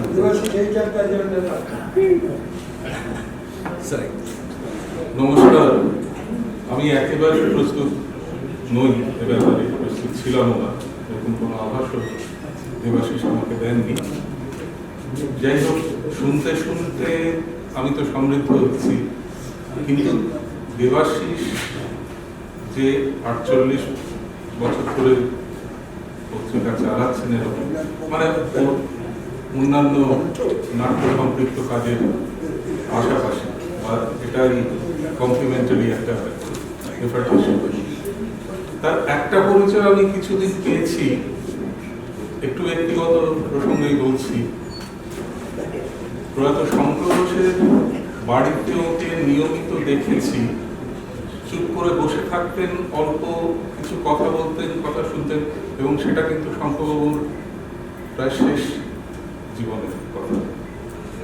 উনি আসতেন সহকারীকে নিয়ে, বসে বসে কথা বলতেন, কথা শুনতেন, আসলে প্রশ্নগুলো ধরিয়ে নিতেন। বাড়ির লোক হিসেবে আমাদের একটু অস্বস্তিও হতো, কারণ উনি তখন কথা বলতে পারতেন না ভালোভাবে। উনি কি শুনেছেন না শুনেছেন তাই নিয়ে উনি আবার সেইগুলো নিয়ে এসে দেখিয়ে নিতেন। আমি কথাটা তুললাম এই জন্যে যে দীর্ঘদিন ধরে এই কাজটা করেছেন, এবং তারপরেও শঙ্করবাবু চলে যাওয়ার পরে যখন এর একটা সংকলন বেরোলো, আমরা জানতে পারলাম ওর কাছ থেকে অনেক কথাই অজানা থেকে গেল। মানে একেবারে ছোটবেলা থেকে উনি ধরেছেন, মূলত নাট্যচর্চা কেন্দ্রিক কিছু চিন্তা ভাবনা ওর কাছ থেকে শুনতে চেয়েছেন, সেগুলো লিপিবদ্ধ করেছেন, এবং তারপরে যখন সংকলন করছেন দীর্ঘদিন ধরে আমাদের সঙ্গে, পরিবারের লোকেদের সঙ্গে উনি পরামর্শ করছেন, নানা জায়গায় গেছেন, যা করার করেছেন। এবং থিয়েটারের কথা বলে যে একটা মূল্যবান সংকলন বেরিয়েছে, সেটা তৈরি করার জন্য লেগে থাকতে হয়। মানে 48 বছর উনি লেগে থাকেননি, 3 বছরেই আমার ধারণা করেছেন, এবং তার সঙ্গে সঙ্গে এতগুলো কাজ তো আপনি করেছেন। শুধু সেইটুকুর জন্যই আমরা ওকে কুর্নিশ জানতে পারি যে এই কাজগুলো উনি করছেন ভেতরে ভেতরে, এবং মাঝে মাঝে বলছেন যে একটু অসুস্থ হয়ে পড়লাম। যাই হোক, এগুলো তো ব্যক্তিগত প্রসঙ্গ। আমি কথাগুলো শুনতে শুনতে আমি বোধহয় একটা প্রস্তাব রাখতে পারি। আমি খুব তরুণ নই, তবু আমার মনে হচ্ছে এই যে অনেকগুলো পত্রিকার অকাল মৃত্যু, চলে যাওয়া, আড়ালে চলে যাওয়া, এর কথা তো আমরা শুনতে পাচ্ছি, এবং এটা আমরা জানি যে আমাদের দেশে ইতিহাস বোধ, সেটা সকলেই বুঝতে পারছেন যে আমাদের ইতিহাস বোধ কত করুণ। প্রসার ভারতীর আপনি রেডিওই বলুন, টেলিভিশনই বলুন, সেখানে কোনো কিছুই প্রায় পাওয়া যাবে না। মানিক বন্দ্যোপাধ্যায়, মহিনা বন্দ্যোপাধ্যায় হয়ে গেছে। সমীক্ষা করা সত্যজিৎ রায়ের ইন্টারভিউ একটাও নেই, কারণ তার উপরে রি-রেকর্ডিং হয়েছে, তার উপরে আবার রেকর্ডিং হয়েছে। মানিকদারের রেকর্ডিং আমি উনি বলতে পারেন। আমার প্রোডাকশন। হ্যাঁ, আপনার হ্যাঁ প্রায় নেই, প্রায় নেই। আমি একটা খুব গুরুত্বপূর্ণ প্রোডাকশনের কথা বলছি, যেটা দূরদর্শন থেকে করা হয়েছিল, আপনি বলতে জানেন, মৃণালবাবু একটা কবিদুর কবি পাস, তখন সত্যজিৎ বাবু 1982 সালে করেছেন সদ্গতি, আর মৃণালবাবুকে দিয়ে ওনার একটা ছবি করাতেই চাইছিলেন, কিন্তু উনি বললেন আমি ছবি করব না, আমার ছোট গল্প নিয়ে কতগুলো ছোট ছোট ছবি করার ইচ্ছে। উনি 13টা খণ্ডে কবিদুর কবি পাস, তখনও আমাদের এই সিরিয়াল এপিসোডিক এই ভাবনাগুলো হয়, ফলে ওটাকে আজকের ভাষায়, ওখানে কিন্তু প্রসার ভারতী এখনকার যে এগুলো আমরা দেখি তাতে লেখা আছে সিরিয়াল বাই মৃণাল সেন। ওটা কোনো অর্থে সিরিয়াল নয়, কারণ 13টা না 12টা গল্প, একটা দুটো পর্বে ছিল। ওটা করেছিল দিল্লি থেকে করেছিল, কিন্তু সেটা নেই, নেই। কুণাল সেন ব্যক্তিগত উদ্যোগে মৃণালবাবুর জন্মশতবর্ষের সময় ওর 12টা আপলোড করেছি। আমি জিজ্ঞেস করলাম এতে কোনো অসুবিধা, বললো প্রচন্ড গালাগালি খেয়েছে, আমার কাছে চিঠি আসছে যে তুমি রাইট করতে গেলে। উনি কুণাল লিখে দিয়েছিল যে রাইট আমার নয়, আমি এটা সবার জানার জন্য, আমার বাবার কাজ, আমি এটা আপলোড করেছি। ক্ষমতা নেই এবং VHS ক্যাসেটে ওর কাছে ছিল, ক্যাসেটগুলোর অবস্থা খুব খারাপ। আমার সঙ্গে পরেও কথা হচ্ছে, আমি বললাম এটা তুমি জিজ্ঞেস করেছো দূরদর্শন? বললো নেই তো। এই তো হচ্ছে আমাদের অবস্থা, ফলে কোনো কিছুই সংরক্ষিত হয় না। তবু এই যে অনেকগুলো নেই এর কথা শুনলাম, এই যে পুরনো নেইগুলো 50, 60, 70-এর কাছাকাছি, 70 দশকে যে নাট্যপত্রগুলো বেরিয়ে নেই হয়ে গেছে, বন্ধ হয়ে গেছে, আমার কেন জানি মনে হয়, আমি সিনেমা পত্রিকা থেকে ওরকম কাজ করার কথা ভাবছি, যে সেইগুলোর একটু নির্বাচিত সংকলন যদি আমি পত্রিকা ধরে ধরে করার কথা ভাবি, তাহলে কিছু যদি হয়, মানে এখনকার যারা কাজ করছেন তারা তো অন্তত সেগুলো সবসময় যে তারা খুঁজে পাচ্ছেন আমার মনে হয় না, সেইগুলো হয়তো তাদের চোখের সামনে থাকবে, এলে হয়তো তাদের কিছু সুবিধা হতে পারে। যেমন আমরা মাথা খুঁড়েও সত্যজিৎ রায়, সমীক্ষা করা সত্যজিৎ রায় ইন্টারভিউ প্রায় পাবই না। এই অবস্থাটা থেকে যদি একটু বেরিয়ে আসা যায়, যদি একটু চেষ্টা করে, এগুলো তো বই, এগুলো অত সহজেই নষ্ট হয় না, ইলেকট্রনিক মিডিয়ার জিনিসগুলো নষ্ট হয়ে যায়, টেকনোলজি 6 মাস পরে পাল্টে যায়, বইয়ের টেকনোলজি 6 মাসে পাল্টায় না, অন্তত সেইটুকু আশ্বাস আমাদের আছে। এইগুলোকে যদি একটু সংরক্ষণ করা যায়, আমি জানি না এটা সম্ভব কিনা, এটা আপনারা দুজনেরা আছেন, আর সমীক্ষা তো বললেন 7 দিনের মধ্যে সব দেখে দেবে, করে দিয়েছে। দরকার হলে আমি সমীক্ষার সঙ্গে কাজ করতে রাজি আছি, তাতে আমার কোনো অসুবিধা নেই। উনি যদি গাইড করেন, এই কাজটা বোঝা হওয়া দরকার। পুরোনো যে পত্রিকাগুলো এখন কালের পথে যুক্ত হয়ে গেছে, সেগুলোকে একটু সংকলিত করা, অন্তত নির্বাচিত সংকলন। একটা সিনেমা পত্রিকার সংকলন তো আমি দেখেছি, সেটা বেশ ভালো কাজ কিছু কিছু লোকের পার্সোনাল কালেকশনে আছে, আছে, সেইগুলোকে তাহলে খুঁজে বার করে এবং নির্বাচন করে একটা সংকলন পত্রিকা ধরে দেবে। আমার এটাই ছোট্ট একটি কবিতা, মনীষ ঘটকের লেখা, যুবনাশ্বনা। আরে কেউ যুবনাশ্বনা, এসো এসো শ্যাঙা, 1.5 দিন পর। তোমার আমাদের কোনো শালার বেঁচে নেই এই অদম ছাড়া। নরক গুলজার করে একা আমি থেকে গেছি, কি করে যাবে টিকে আছি দেবানো জানো। তবে হয়ে এসেছে বাপ, আমারও হয়ে এসেছে। চারদিকে চোখ মারছো, দেখছো কি বাপধন, কুম্ভিপাক, উন্নাম, রৌরব, সব আহামরি জায়গা। আগুন চলছে দাউ দাউ করে, পালাবে কোথায় দোস্ত?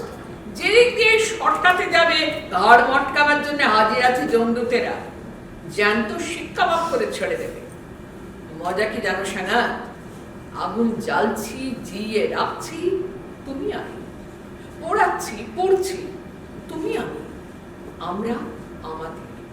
হেয়ালি নয় দোস্ত, সাজবাত। কি চেয়েছিলে, কি চাও? খেতে, পড়তে, ভালোবাসতে, বউ বাচ্চা নিয়ে ছবি এঁকে, গান গেয়ে, মনের কথা বলে, লিখে, অভিনয় করে সুষমা সৃষ্টি করতে। ফিরে ফিরে মাটির টানে নিজের দোষ গুণের মধ্যে বারবার জন্মাতে, মানে বাঁচতে চাও, বাঁচতে চাও। হায় বেরাদার, মাইক গর্জাচ্ছে, হুকুম নেই, হুকুম নেই। মনে পড়ছে না রাম, শ্যাম, যদু, মধু আর অনেক জনা তাই চেয়েছিল। আজ কোথায় তারা? যমরাজার চেলার ডান্ডা খেয়ে ঠান্ডা হয়ে গেছে। তোমার আমার নসিবে ওই একই পরোয়ানা জারি।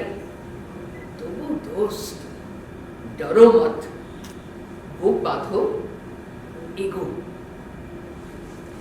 প্রথমে একটা অনুভূতির কথা বলি। পরীক্ষার আগের দিন যেমন মনে হতো না যে সব পড়া হয়ে গেছে, আর কোশ্চেন টাইপের মনে হতো সব যেন গোল পাকিয়ে যাচ্ছে, এগুলোর সামনে দাঁড়িয়ে এরকম বলতে আমার ঠিক করে অনুভূতি আসছে। আমার খুব ভালো লাগছে যে এনাদের মধ্যে বসে এইরকম একটা অনুষ্ঠানের মধ্যে দু একটা কথা বলা, বা আমার দু একটা ধারণা বা আমাদের একটা কাজের প্রচেষ্টা আমরা যা করি সেটা শেয়ার করার জন্য। আর ওনাদের দু একটা কথা শুনে আমার যেটা মনে হলো, আপনারা অনেকেই জানেন, প্রথমত আমি থাকি আমেরিকায়, অ্যাটলান্টা শহরে। আমেরিকা পলিটিক্যাল ব্যাপারটা ছেড়ে দিন, ইকোনমিক্যালি এটা একটা capitalist economic society, capitalist economic প্রিন্সিপালের উপরে চলে, যেখানে ইউনিয়নকে খুব একটা প্রাধান্য দেওয়া হয় না। However, majority of the theater workers belongs to a union and as well as cinema. আমার একটি দল আছে, এটা আমি জানতাম না অত ভালোভাবে। আমার একটি দল আছে এখন দলীয় কর্মকাণ্ড, তার বাইলস, লিগালিটি ইত্যাদি বহু কিছু আমাকে দেখতে হয়। সেইটা করতে করতে যখন দেখলাম, তখন আমাদের লিখতে হয় উই আর নন ইকুইটি, এটা হচ্ছে technical term, legal technical term, non equity theatre group. Equity theatre গ্রুপের লোকজন আমাদের দলে কাজ করতে পারবেন না। আমি জানি না, একটা ক্যাপিটালিস্ট ইকোনমিক, আপনারা অনেক বেশি পণ্ডিত মানুষ এই উপরে, ক্যাপিটালিস্ট ইকোনমিক সিস্টেমে মেজরিটি, নট অল পার্সেন্টেজ আমি বলতে পারবো না, গুগল করে আপনারা আরো ভালো দেখে নিতে পারবেন, ইনফরমেশন সবার আমার কাছে যে আপনাদের কাছে তাই, majority of the film and theatre workers আর ইউনিয়ন ওয়ার্কার। মানে ওখানে সাধারণভাবে ভাবা যেতে পারে it will be other way around.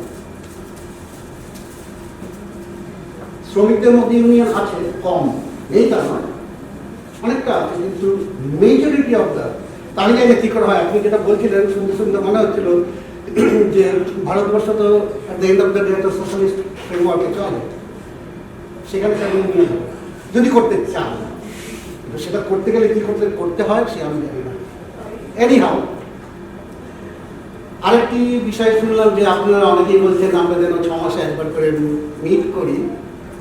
আবহ দলের, আমি অবশ্য দুটো দলে কাজ করি, আমার অতি পরিচিত শ্রদ্ধেয় রক্তিমদা আছেন, আমার ফ্যামিলি ফ্রেন্ডসও বলা যায়, অনেক সিনিয়র আমার থেকে। আমার বহু বিষয়ের গুরু, যেখানে যা কিছু আমার দরকার, be that technical, artistic, knowledge, আমার গুরু পার্সন হচ্ছে রক্তিমদা। আমার এখানে প্রাঞ্জল আছে, আমার সাথে কর্মকাণ্ডের আমার ডান হাত। যাকে যেটা নিয়ে বলছিল, তো আবহাওয়া থেকে আমরা চেষ্টা করেছি, এখন এটা নিয়মিত করার চেষ্টা করছি যে এই যুগে দাঁড়িয়ে আমি টেকনোলজিকে উপেক্ষা করব, তাহলে আমার মতো মূর্খ দ্বিতীয়টি নেই। টেকনোলজি নিয়েই চলতে হবে। কিভাবে চলতে হবে না চলতে হবে সে নিয়ে দীর্ঘ আলোচনা হতে পারে। এখন টেকনোলজির একটা সবচেয়ে শেষ দিকের একটা জিনিস হচ্ছে আর্টিফিশিয়াল ইন্টেলিজেন্স। সবার মতো আমিও কনফিউজ, কিন্তু it is proven beyond doubt. আচ্ছা, কথাটা এইভাবে বলি, প্রাণী, অ্যানিমাল, এন্টায়ার অ্যানিমাল কিংডমের অ্যানিমাল আর হিউম্যানের মধ্যে দুটো ডিফারেন্স আছে। একটা হচ্ছে এই হিউম্যান দুটো পায়ে হাঁটে, যেই মুহূর্তে তাদের দুটো হাত ফাঁকা হয়ে গেল তখন তারা বুঝতে পারলো না কি করবো কি করবো। সো বেবি লট অফ ব্রেনে একটি জিনিস হিউম্যান পারে যেটা অন্য কোনো প্রাণী পারে না, সেটা হচ্ছে কল্পনা করবে। Artificial intelligence between 5 to 10 years beyond doubt এটাও করে ফেলবে। আমি আপনাকে মানে এখনই ফোন খুলে আপনি 4টে শব্দ বলুন, আমি এবং কটা লাইনের কবিতা লিখতে হবে বলুন, আমি লিখে দিতে পারি। শুধু সেটাও না, আমি জীবনানন্দ দাসের স্টাইলে লিখে দিতে, একই সাবজেক্টে ইন 1 ক্লিক আমি রবীন্দ্রনাথ স্টাইল করে দিতে পারি, সুকান্ত স্টাইল করতে পারি, হয়তো আপনার স্টাইলও করে দিতে পারি। আর্টিফিশিয়াল ইন্টেলিজেন্স এখন এই জায়গায় পৌঁছে গেছে, ম্যাচুরিটি লেভেলের একটু। এবং এটা আমি কোনো নিউজ মিডিয়ার কথা বলছি না, এই এক্সপেরিমেন্ট আমি আমার নিজের ফোনে করে দেখেছি। কিছুদিন পরে আমার ধারণা, আমি এক্সপেরিমেন্টটা করেছি, এখনো অতটা আসেনি, আমার ধারণা আপনি যদি ক্যারেক্টার বলে দেন, নাটকের লেখার আগে যেরকম ক্যারেক্টার, কত বয়স, তার ফিজিক্যাল আর একটা মেন্টাল ক্যারেক্টারিস্টিক্স বলে ডিফাইন করা হয়, সেইটা বলে দেন, প্লটটা বলে দেন, কত লাইন লিখতে হবে, কটা পরিচ্ছদ হবে, খুব সম্ভবত আর্টিফিশিয়াল ইন্টেলিজেন্স 90% লিখে দিতে পারবে, বা হয়তো তার থেকে বেশি। এবার ওটা দিয়ে আপনি একটু তাড়াতাড়ি করতে হবে। সুতরাং এটা আপনি চান না চান, এটা আপনার পক্ষে কাজ করুন, বিপক্ষে কাজ করুন, এটা বাস্তব। এটাকে না মেনে নিয়ে কাজ করার মতো যদি করতে চেষ্টা করি, তাহলে আমার মতো বলতে দিকে দেখ, অত বড় বড় দিকে যাচ্ছি না। সেই টেকনোলজিকে ইউজ করে আমরা একটা সেমিনার করি। সুবিধা যেটা, সেটা হচ্ছে শুধু সময়টা আলাদা আলাদা হয় প্রত্যেকের ক্ষেত্রে। আমরা যেহেতু আটলান্টা থাকি, সেখানকার টাইমের উপরে বেস করে একটা জায়গায় করি, অনেকের মাঝরাত হয়, অনেকের দুপুর হয়, অনেকের বিকেল হয়। আমরা একটা সেমিনার করি এবং আমরা কোনো একটা টপিক নিয়ে আলোচনা করি, এবং বিভিন্ন জায়গার বিভিন্ন প্রেক্ষাপটের প্লটের তারা কিভাবে কাজটা করছে, তারা কিভাবে ভাবছেন, কি করা যেতে পারে, এবং সেখান থেকে আমরা কিছু গ্রহণ করি, কিছু বর্জন করি, করে আমাদের মতো করে কাজ করি। আমাদের 2026 থেকে মোটামুটিভাবে ঠিক করে নিয়েছি যে কোয়ার্টারলি একটা করবে, ভালো হোক আর মন্দ হোক। এই ভালো মন্দ দিয়ে বলতে চাই যে বই প্রকাশের কথা, গত বছর দেবাশিস দা আমাকে শূদ্রকের একটি বই দিয়েছিলেন। বই পড়ে এবং পড়ে না দুটোই আছে। প্রবলেমটা হচ্ছে যে মজাদার একটা কথা বলে না, যে whether egg is before the chicken or chicken is before the egg। তো বইটা থাকলে আমি পড়বো, আর না পাঠক হলে তবে বই পাবলিশ করবো। বই পাবলিশ করার ডিফিকাল্টি আছে, যেরকম নাটক পাবলিশ করার ডিফিকাল্টি আছে। আমাদের শহরে নাটক টিকিট বিক্রি করে বেআইনি হলের করা যেতে, স্পন্সরশিপ ওখানে আমাদের নিজেদের পকেটে টাকা দিয়ে আমরা নাটক করতে ভালোবাসি বলে আমরা যেমন বাড়িতে পার্টি দিই, পার্টিতে দামি দামি মদ খাওয়াই, তার তো খরচ আছে। সেটা আমাকে কী দেয়? আমার প্লেজার, নাটক আমাকে প্লেজার দেয়, সুতরাং সেই খরচটা করে। সেই সংখ্যাটি খুব অল্প, কিন্তু যে কজন আছেন তারা ডেডিকেটেড, তারা নিজের সময় দিয়ে পয়সা দিয়ে সমস্তভাবে সাহায্য করে নাটকটাকে বাঁচিয়ে দেয়। আর সূত্রকের বই গত বছরের একটি নাটক করে আই ওয়াজ সো মুভড যে 2026-এ আমাদের আমরা যে থিয়েটার ফেস্টিভ্যাল করি সেখান থেকে আমাদের দলের থেকেও একটা দুটো নাটক থাকে, একটি নাটক সেখান থেকে করব। বলার কারণ এইটা নয় যে সূত্রকের নাটক, সূত্রকের পুস্তিকা থেকে একটি নাটক করবো। বলার কারণ এইটা, would that not be there at the first place. বইটা যদি আমার কাছে না পেতাম, বইটা না পাওয়ার তার আগের কন্ডিশনে বইটা ছাপা যদি না হতো, বইটা ছাপা হওয়ার জন্য যে পরিশ্রম ওনারা করেছেন সেইটা যদি না করতো, তাহলে এই ঘটনাটা ঘটতো না। এটা সহজ নয় বাকি কাজটা করা, কিন্তু এই আমার মনে হয় এই কাজটা আপনাদের করে যাওয়া উচিত। ভালো বই থাকলে পাখিটি খুঁটে খুঁটে ঠিক বীজটাই তুলে দেয়। এই খাটনিটা খাটতে হবে, এই খাটনিটা আমাদেরও খাটতে হবে। আমার খুব আমার প্রাঞ্জলের সহকর্মী আমাদের একটা ড্রিম আছে যেরকম একটা পুস্তিকা বের করবো। দুটো কারণে বের করতে পারি না, একটা আর্থিক আর একটা ভালো লেখা। আর্থিক দিকটা যদিও আমরা টেনে টুনে, কারণ আমাদের অনেকে টেকনোলজি জানি, টেকনোলজিক্যাল সাহায্যগুলো আমরা যে কাজটা করি, আমরা সেই প্রফেশনাল চার্জ তো আমাদের দলকে করি না, সেটা দেখে যায়। মুদ্রণের কাজ পয়সা যেটুকু লাগে হয়তো জোগাড় করতে পারবো, কিন্তু বের করা হবে। তারপর তো পাতা ছেড়ে এরোপ্লেন লাগিয়ে যাবে যদি তার গুণগত মান থাকে। সুতরাং আমাদের ধারণা, পত্রিকার যদি গুণগত মান থাকে 100টার মধ্যে হলো 2টো লোক ঠিক খুঁজে দেবে। এরকম আমি বহু নাটকের পড়ি, পড়াশোনাই ভালো লাগে না, কিন্তু তার মধ্যে একটা দুটো ভালো লাগে। আমি সূত্রকে এবং দেবশিসদাকে অসংখ্য ধন্যবাদ যে এরকম একটা সুন্দর পত্রিকা করার জন্য। লাস্ট একটি কথা, যে সাধারণত আমরা যখন ওখানে কোনো রকম ম্যাগাজিন বের করি, সে আমাদের নাটক দলের হোক কি পুজোর সময় যে রসিয়াগুলো বেরোয়, সেখানে এখান থেকে অনেকের লেখা নিয়ে যাওয়া হয়, ওখানেরও লেখা থাকে। সব মিলিয়ে তার গুণগত মান এত নিম্ন যে ছাপায় সেও কিছু পড়ে কিনা সন্দেহ আছে। সত্য কথা। একটা পরামর্শ বলুন। অনুরোধ, কিছু পুরনো লেখা জোগাড় করে সেটাকে কোথাও একটা স্ট্রাকচারের মধ্যে এনে সেটা ছাপলেও কিন্তু, কারণ অধিকাংশ কাছে এগুলো অ্যাক্সেসিবল হয়, তাহলে সেটা কিন্তু ভালো বাজার হতে পারে। পুরনো ভালো লেখা কিছু শ্রমিক বা এদের কাছ থেকে একটু সাহায্য নিয়ে সেগুলোকে আইডেন্টিফাই করে তারপর আপনারা ফার্দার চয়েস অ্যান্ড এডিট নিশ্চয়ই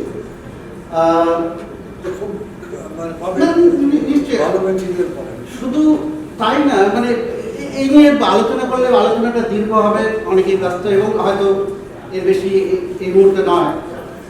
আমার ব্যক্তিগতভাবে ধারণা, এবং আমি কিছু কাজ করে বলছি, মানে শুধু ওই ডিএডিএম দেখা নয়, ধারণাটা হচ্ছে এইখান থেকে তার মূলগত কারণটা বলি। আমার জীবিকার জন্য আমাকে ট্রাভেল করতে হয়।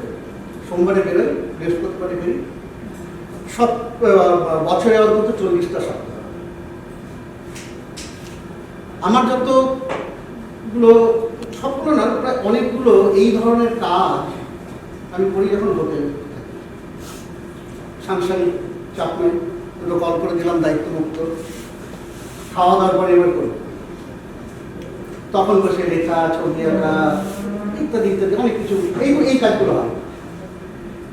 এবার এই যখন ধরুন আপনারা লেখালেখি করেন, আপনি জানেন যে লেখালেখি করতে গেলে একটা লিখতে গেলে অন্তত 50টা করতে হয়। কোনোটা পড়েছি, কোনোটা শুনেছি, কোনোটা পড়েছি ভুলে গেছি, কোনোটা পড়ার ইচ্ছে আছে। আমি তো এতগুলো বই নিয়ে আমি ট্রাভেল করতে পারি না।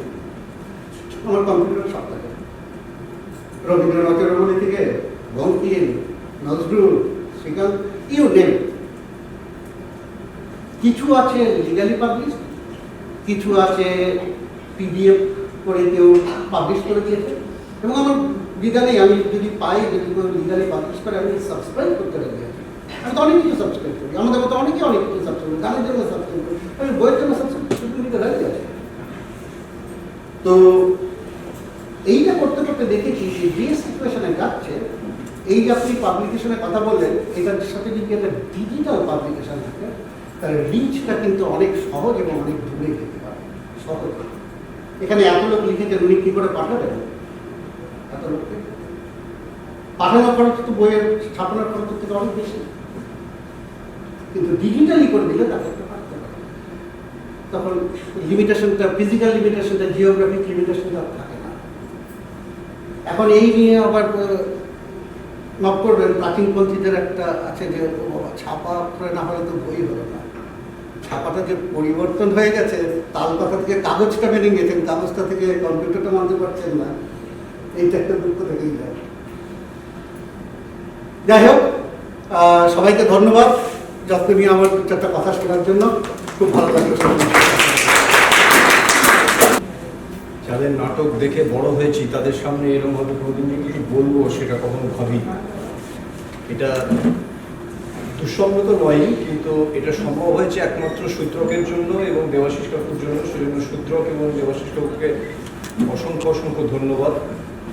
ধন্যবাদ এই কারণে যে এই নাট্য চিন্তা মাথায় আসার জন্য, যে এই বাংলার বাইরে, ভারতের বাইরে কী হচ্ছে। আর কলম যেটা বলে গেলেন, আমার মনে হয় আর্টিফিশিয়াল ইন্টেলিজেন্স আসার আগেই কাজকর্মগুলো সেরে ফেলতে হবে, কাজে সময় বেশি নেই, তো শুরু করে দেওয়া যাক সেজন্য। তো দু চারটে কথা বলি। আমি দিব্যেন্দু, আমি থাকি ইয়র্কশায়ার, নর্থ অফ ইংল্যান্ডে।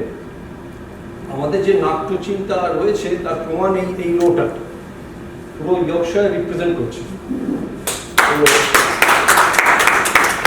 এবং এতটাই ডেডিকেটেড এরা যে রিহার্সালের টাইম যদি সকাল 11টায় দেওয়া হয় এবং রাত্রি 10টায় শেষ হয়, এরা কিন্তু থাকে। এইটা প্রথম যখন আমি যাই 1997 সালে এখান থেকে চলে যাই, তখন গ্রুপ থিয়েটারের সাথে দেখে দেখে দেখে দেখে অনেকটা বাবার দৌলতে ওই কালচারটা মনে নিয়ে গেছিলাম। তো ওখানে গিয়ে যখন দেখলাম যে কী রে বাবা, এ তো এখানে সবাই শনিবার দিন রোববার দিন একটুখানি মজা করলো, তার মধ্যে একটু রিহার্সাল হলে হলো, না হলেও না হলো, যা হলো হতেই হবে। তো মনে হলো এভাবে তো নাটক হতে পারে না। আর এই নাটক লোকে দেখছি বা কেন, আর কেনই বা হাততালি দিচ্ছি। তো প্রথম কয়েক বছর যা হয় কর্মসূত্রে একটু বিরতি ছিল, তারপর সুযোগ সুবিধে নিয়ে চেষ্টা করেছি এই গ্রুপ থিয়েটারের কালচারটা যতটা আনা যায় ওখানে সেটা আনা। খানিকটা বোধহয় সাকসেসফুলও হয়েছি, তার প্রমাণ এখানে রয়েছে। এবং একটু অন্য ধরনের নাটক ওখানে করার চেষ্টা চলছে এবং লোকে আসছেও এবং দেখছে। আর বাংলা নাটককে যদি বিদেশের মাটিতে ঠিকমতো দাঁড় করাতে হয়, তাহলে বাঙালির বাইরেও সেটাকে ছড়িয়ে দিতে হবে। তো গত বছর থেকে আমরা শুরু করেছি সাবটাইটেলস, ওই অপেরা স্টাইলে। এবং বলতে দ্বিধা নেই, আমাদের অডিটোরিয়ামের 1/3 মানুষ ছিলেন যারা বাংলাভাষী নন বা বাংলা বোঝেন না। এবং এটা একটা বিরাট সাফল্য আমাদের কাছে। এবং আমাদের মনে হয়েছে যে এইটা যদি চালিয়ে যাওয়া যায়, তাহলে, কারণ বাংলা ছাড়া যাবে, প্রথম বাংলা নাটকও ছাড়া যাবে না, কিন্তু বাংলা নাটককে বিদেশে বাঁচিয়ে রাখা এবং বিদেশের মাটিতে নতুন করে বীজ বপনের চেষ্টা করা যায়, তাহলে এটা একটা উপায়। এবং আমার মনে হয় এটা আমরা করেছি এবং এটা আমরা চালিয়েও যাব। এটা একটা সাফল্য আমাদের। তো কোথায় ছিলাম, কোথায় আছি, আর কোথায় এখান থেকে যাওয়া হবে ব্যাপারে দরকার হচ্ছে আপনাদের সহযোগিতা। যতই বলেন বুড়ো হয়ে গেছি, ওসব বলে কোনো লাভ নেই। এখনও আমরা উদ্বুদ্ধ হই, আজকেও আমি খানিকটা উদ্বুদ্ধ হয়েছি এবং ভাবছি যে আমরা কি একটা পারি না এরকম একটা ম্যাগাজিন তৈরি করতে, ওখানে একটু লেখাপত্র জোগাড় করে খানিকটা, সেই খানিকটা ডিজিটাল হলে ডিজিটালি হোক, অ্যাটলিস্ট কিছু তো করা যাবে। তো একটা অঙ্গীকার থাকলো এবং যারা এখানে এসছে তাদের কাছে আমি বলবো সহযোগিতার কথা। এবং এই উদ্বুদ্ধ হওয়ার জন্য আজকের দিনটা দায়ী, আপনারা দায়ী। কোথায় যাব, কারণ কাজ তো একরকম এখানে দেখে গেছি, বাংলা নাটক এখানে এখন অনেক পাল্টে গেছে। যেভাবে হচ্ছে মঞ্চ পরিকল্পনা, রূপসজ্জা, আলো অনেক কিছুই বদলে গেছে। তাদের সাথে মিলিয়ে তো চলতে হবে, কাজে আমাদেরও এগিয়ে যেতে হবে। আপ টু ডেট থাকাটা খুব দরকার। অল্প সময়ের জন্য আসি এখানে, যখনই আসি অন্তত বেশ কিছু নাটক দেখে যাই, তাতে লাভ হয়, তাতে ঠিকই লাভ হয়। আর আমার মনে হয় একটু বাই ডিরেকশনাল জিনিসটা যদি করা যায়, মানে আমরা গেলাম, আপনারাও গেলেন, একটু ওয়ার্কশপ হলো, নতুন নতুন চিন্তা ভাবনা কীভাবে জিনিসটা তৈরি হচ্ছে সেগুলো নিয়ে একটু আলোচনা হলো, বেশি একটু ওয়ার্কশপ হলো এবং তার পরিপ্রেক্ষিতে একটু প্রোডাকশন হলো। এটা শুরু, নানা রকমভাবে জিনিসটাকে এগিয়ে নেওয়া যেতে পারে এবং এই শুরু থেকে আস্তে আস্তে করে বিভিন্ন চিন্তা নিয়ে যদি একটা কাজ আমরা এখান থেকে নিয়ে যেতে পারি, সেটাই মনে হয় একটা নতুন দিগন্ত খুলে দেবে। এবং সেটা সূত্র ধরেই একটা ছোট কথা বলি যে এই চিন্তা ভাবনা নিয়েই আমরা আবার আসছি 14ই ফেব্রুয়ারি আমাদের সংগঠন আলোড়ন ইয়র্কশায়ারে। আমরা এখানে নাটক করতে আসছি আইসিসিআরে এবং অত্যন্ত খুশি হব আপনারা যদি সবাই সেখানে উপস্থিত থাকেন। এবং খুশি হওয়ার চেয়েও বড় কথা, সমালোচনা মাথা পেতে নেব, কারণ প্রত্যেক দিনই নতুন কিছু শেখার আছে। যেদিন মনে হবে যে ও সব জানিয়ে হয়ে গেল, সেদিন কি লাস্ট দিনে। তো এবং এই নাটকটাও ওই পুরনো, একটু আগে প্রভু বললেন যে পুরনো জিনিসকে একটুখানি নতুনভাবে নিয়ে, এটা খুবই পুরনো, এটা একদম আমরা রবীন্দ্রনাথ ঠাকুরে চলে গেছি। তো রবীন্দ্রনাথের 4টি গল্প নিয়ে আমরা এই নাটকটি করছি। প্রসঙ্গ প্রেম হচ্ছেও 14ই ফেব্রুয়ারি, কাজেই প্রাসঙ্গিক ব্যাপারটা। তো আপনাদের উপস্থিতি কাম্য এবং আর বেশি সময় নেব না। একটাই মাথায় রেখে এখান থেকে যাব, সেটা হচ্ছে যে শুভ নাট্যচিন্তা যেন সবসময় মনের মধ্যে থাকে এবং যা দেখে গেছি, যা দেখছি এবং পরবর্তীকালে যা দেখব, সেই চিন্তাভাবনা এবং মানসিকতা নিয়ে যেন আমরা দেশ এবং বিদেশের ভিতরে একটা সংযোগ রক্ষা করে যেতে পারি। অসংখ্য ধন্যবাদ। আমার যে কথা বলতে হবে সেটা আমি জানতাম না। বলেছিলেন আমাদের পত্রিকা উন্মোচন হবে, চলে এসে তুমি যখন এখানে আছো।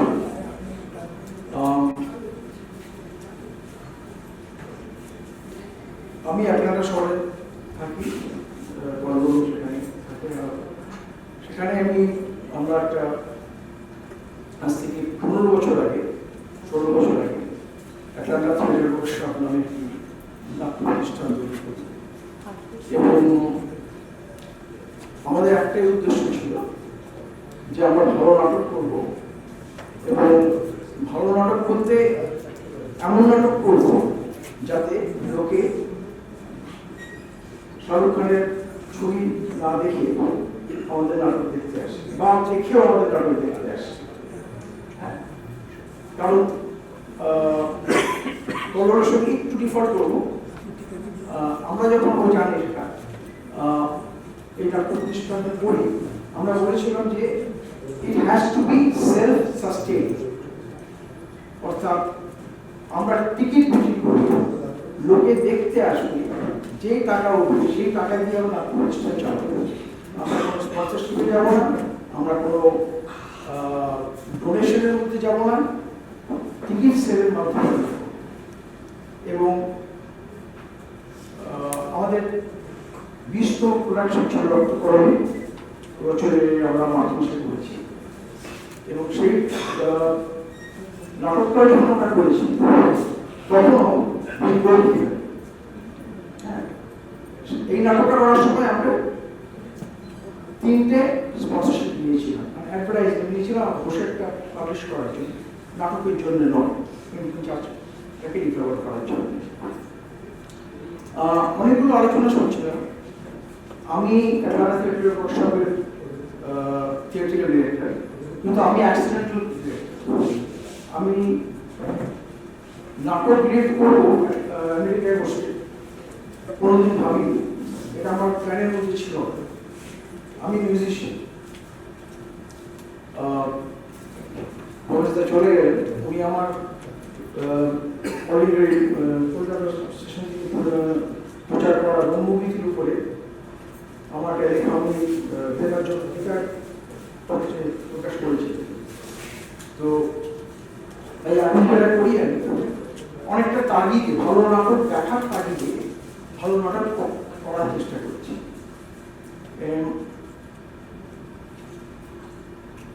নাট্য পত্রিকা এবং আর্কাইভিং নিয়ে অনেক কথা হলো। আমি বহু বছর আগে 80-র দশকে খুব সম্ভবত বইমেলা থেকে একটা রেয়ার বুকসের একটা স্টল থেকে একটা বই কিনেছিলাম। বইটার নাম হচ্ছে The Joy of Music, The Joy of Music, Leonard বার্নস্টাইনের লেখা। বইটা পড়ে আমি অভিভূত হয়ে গেছিলাম। আমি যখন আমেরিকায় যাই পড়াশোনা করতে, আমি লাইব্রেরি থেকে প্রথমে ওই বইটা খোঁজ করি, বইটা পেয়েও যায়। তারপরে খোঁজ করি ওটা অ্যাকচুয়ালি একটা স্ক্রিপ্ট। লিওনার্ড বার্নস্টাইন অমনিবাস বলে একটা টিভি প্রোগ্রাম করতেন সিবিএস থেকে। আমি সেটার ভিডিওটা চলে লাইব্রেরিতে বললাম, তোরা বলে হ্যাঁ আছে, ন্যাশনাল লাইব্রেরিতে আছে, তোরা পাবে কিনা জানি না। তাও চেষ্টা করে গেলাম। সেইটা কয়েক বছর বাদে ডিভিডি আকারে পাবলিশ হল এবং আমি নিয়ে বইটা এবং ভিডিওটা দেখেছি। সুতরাং আর্কাইভিং করার যে টেন্ডেন্সি বা যে ইচ্ছেটা ওদের থাকে ওয়েস্টার্ন ওয়ার্ল্ডে, আমাদের সেটা নেই, এটা মানতেই হবে, আমাদের সেটা নেই। তাই জন্য যেটা আমি করার চেষ্টা করি অ্যাটলান্টা থিয়েটার ওয়ার্কশপের তরফ থেকে, যা কিছু করি ভালো হোক মন্দ হোক আর্কাইভ করব। আর্কাইভ করতে হবে, কে করেছে, কি করেছে, কে লাইট করেছে, কি করে ওর একটা ভিডিও করে সেটা রেখে দেবে। ভিডিও কোয়ালিটিটা চেষ্টা করি ভালো করতে, প্রফেশনালি করতে, যাতে করে থাকে। সুতরাং আর্কাইভিং করাটা যদি একটু করার মধ্যে আগে থেকে যদি ভাবি, আর্কাইভ একটা বই বেরিয়েছে, এই বইটা আর্কাইভ করি যাতে আজ থেকে 50 বছর মধ্যে খুঁজে পাই। তো সেটা একটা ব্যাপার, সে ব্যাপারে কল্পনা আছে। আমি মানে we can help with technology. আর এই পত্রিকায় আমার লেখা আছে, যে জন্য পাবলিশ করেছেন রক্তকরণের উপরে লেখা আছে। দেবাশিসদাকে অসংখ্য ধন্যবাদ আমার কাছে লেখা চাইবার জন্য। অত্যন্ত ধন্যবাদ। 6 মাস থিয়েটারে করে 6 মাস আন্দোলন করি। তো এরকম একটা পরিবেশে আসতে পেরে ভালো লেগেছে, কথা বলতে পেরে খুব মানে নার্ভাস লাগছে, কিন্তু ভালো লাগছে যে বলতে পারছি। আমার অসংখ্য অভিনন্দন সূর্যকে এবং দেবাশিসদাকে। আমার নমস্কার। নমস্কার। আমি কি বলবো, এইখানে বলার দৃষ্টতা আমার নেই, কারণ এখানে যারা বসে আছেন এনাদের সাথে আমার পরিচয় সেই 5 বছর বয়স থেকে। মঞ্চের বাইরে থেকে দেখতাম, কারণ আমার জীবনে যিনি সব থেকে বড় আমার ইন্সপিরেশন, আমার ছোটবেলা, আমার বড় হয়ে ওঠা, আমার এই বৃদ্ধ বয়সে পৌঁছানোর জন্য, আমার এই বৃদ্ধ বয়সে পৌঁছেও যাকে আমি ফলো করি, তিনি হলেন আমার দিদি টুকুর। একটা সময় সূত্রকে আসে শিশু শিল্পী হিসেবে, সেই ছোট্ট রিঙ্কু কার হাত ধরে আসে আমার নিজের ছোট মামা। তা সেই মামার কাছে, মামার বাড়ির আদরে বড় হয়ে ওঠা আমি নাটক থেকে সরে থাকবো এটা তো হয় না। তা নাটকের মধ্যেই আছি, বিদেশে চলে গেছি সেই 97 থেকে। এখনো নাটকই করে যাচ্ছি, কারণ সময়টা কত বড় সংকটময়। এদেশ ওই দেশ বিদেশ, আকাশপথেও যুদ্ধ চলছে। প্রতিটা মানুষ নাটকই করছি আমরা প্রত্যেকটা দিন, কিন্তু নাটকের পত্রিকা বার করাটা একটা প্রচন্ড সাহসের একটা কাজ। তা সেই সাহসের কাজটা সূত্রক করে যাচ্ছে। আমিও একটা সময় সূত্রকে অভিনয় করেছি এবং সূত্রকে অভিনয় করা আমার দিদি এখন অন্য দলে করে, অন্য একটি থিয়েটার গ্রুপের সাথেও জড়িত, প্রতিনিয়ত নাটক করে এবং আমাদের ছোটবেলা থেকে সূত্র, নামিকা, চাপা, সায়ন, আরো কত কি কত মানুষের সঙ্গে আমরা সংস্পর্শে এসেছি। আমরা কিন্তু কোনোদিনই তাদের দূরেও ছিলাম না, কাছেও ছিলাম না, কিন্তু এই যে দূর থেকে একটা আলো আমাদের মধ্যে এসে আলোড়িত করে, এটাই কিন্তু আমাদের প্রচন্ড ভাবে উত্তেজনা জাগিয়ে তোলে। আমরা প্রতিটা নিয়ত কিছু না কিছু একটা করার চেষ্টা করি। খুব যে বোদ্ধা, খুব যে আমরা অনেক কিছু জানি তা কিন্তু নয়। ওই যে বললাম আমরা বাঙালি, আমরা কিছু একটা করতে চাই এবং সেই করার তাড়নাতে আমি কিন্তু এখনো করে যাচ্ছি এবং অনেক রকমের লড়াই। আর ওই যে বললাম আপনাদের যে একটা প্রচন্ড সংকটময় সময়, এটা শুধুমাত্র কলকাতা বা বিদেশ তা কিন্তু নয়, প্রত্যেকটা জায়গাতে প্রত্যেকটা মানুষ লড়াই করছে নাটকের জন্য এবং সব থেকে বড় লড়াইটা হচ্ছে আমাদের এই মহিলাদের। আমরা চাকরি প্রত্যেকে করি, আমাদের মায়েরা চাকরি করেন 24/7। আমরা নির্দিষ্ট সময়ের জন্য যাই আমাদের অফিসে। সারা পৃথিবীর মহিলারাই চাকরি করছেন, সারা পৃথিবীর পুরুষরা চাকরি করছেন, কারণ আমাদের সংসারটাকে চালাতে হবে, খাওয়াতে হবে, ছেলে মেয়েদের পড়াশোনা শেখাতে হবে, আমাদের নিত্য প্রয়োজনের আমাদের জামা কাপড় সমস্ত কিছু জোগাড় করতে হবে। কিন্তু তার মাঝখানেও কেউ তুলে নিচ্ছেন তুলি, একটা আঁকলেন, কেউ একটুখানি এক কলি গান গাইলেন, সেইটাই আমাদের মানুষ হয়ে ওঠা, বেঁচে থাকা। সেইভাবেই আমরা নাটকের শিল্পীরা কিন্তু সারা পৃথিবীতে নাটকের লড়াইটা করেই যাচ্ছি। আমাদের প্রতিটা শহরেই বিভিন্ন রকমের চ্যালেঞ্জেস, যে কিভাবে পরের প্রোডাকশনটা আমরা করব, কিন্তু করার উত্তেজনাটা শুরু হয় প্রচন্ড আনন্দ দিয়ে। যখন একেবারে মাঝপথে মা যখন একদম গর্ভবতী, মাত্র 6 মাস বাকি আছে তার বাচ্চাটির জন্ম দিতে, একটি নাটকের জন্ম দিতে, চূড়ান্ত আমাদের যন্ত্রণা হয় তখন, কান্না কাটি, ঝগড়া ঝাঁটি। কিন্তু আলটিমেটলি যেদিন আমাদের প্রোডাকশনটা স্টেজের মধ্যে আমরা উপস্থাপনা করি, সেই যে হাততালি, উত্তেজনা, আবার আমরা পরেরটাতে ফিরে যাই, পরের নাটকটা আমরা করি। আমি কিন্তু সিনসিনাটির, ছোট্ট একটা শহর সিনসিনাটি, ওহাইওতে থাকি। এই ওহাইও থেকে আমি বঙ্গ মেলা এবং বঙ্গ সম্মেলন আমি যাইনি, আমার মনে পড়ে না। আমাদের ফাইন্যান্সিয়াল ক্রাইসিসের মধ্যেও কিন্তু আমরা লোন নিয়েছি, গাড়ি ভাড়া করেছি, অন্য জায়গায় গিয়ে নাটক দেখে এসেছি এবং শ্রীমান এখানে যারা বসে আছেন এদেরও নাটক আমি দেখে এসেছি। বাচ্চা ছেলে কাঁদছে বলে আমার হাজব্যান্ডের সাথে প্রচন্ড ঝগড়া করেছি, তুমি বাইরে গিয়ে আমার ছেলেকে দেখো, আমি নাটকটা শেষ করবো তারপরে বাইরে যাব। আবার কোনো সময় সে আমার সাথে ঝগড়া করেছে, তুমি বাইরে যাও আমি শেষ করব। কিন্তু ওই যে বললাম, ওই ভালোবাসাটাই কিন্তু আমাদের বাঁচিয়ে রেখেছে। আমরা পত্রিকাটা হয়তো দেখতে ভালো হয় না, কিন্তু তার মধ্যেও কিছু না কিছু বার করার চেষ্টা করি। দুর্গাপুজোর সময় একটা কোনো ভালো প্রোডাকশন হলে সেটা নিয়ে আমাদের 3 মাস প্রচন্ড ভাবে আলোচনা হয়, সেই ছবিগুলো আমাদের বাঁচিয়ে রাখে। সেই জন্যই লাস্ট ইয়ার হাবিব তানভীরের যখন 100 বছর হয়, আমি একটা চ্যালেঞ্জ নিয়ে ফেলেছিলাম এবং আমার প্রোডাকশনে আমি জড়ো করতে পেরেছিলাম 60 জন মানুষকে। তারা হাত বাড়িয়ে দিয়েছিলেন।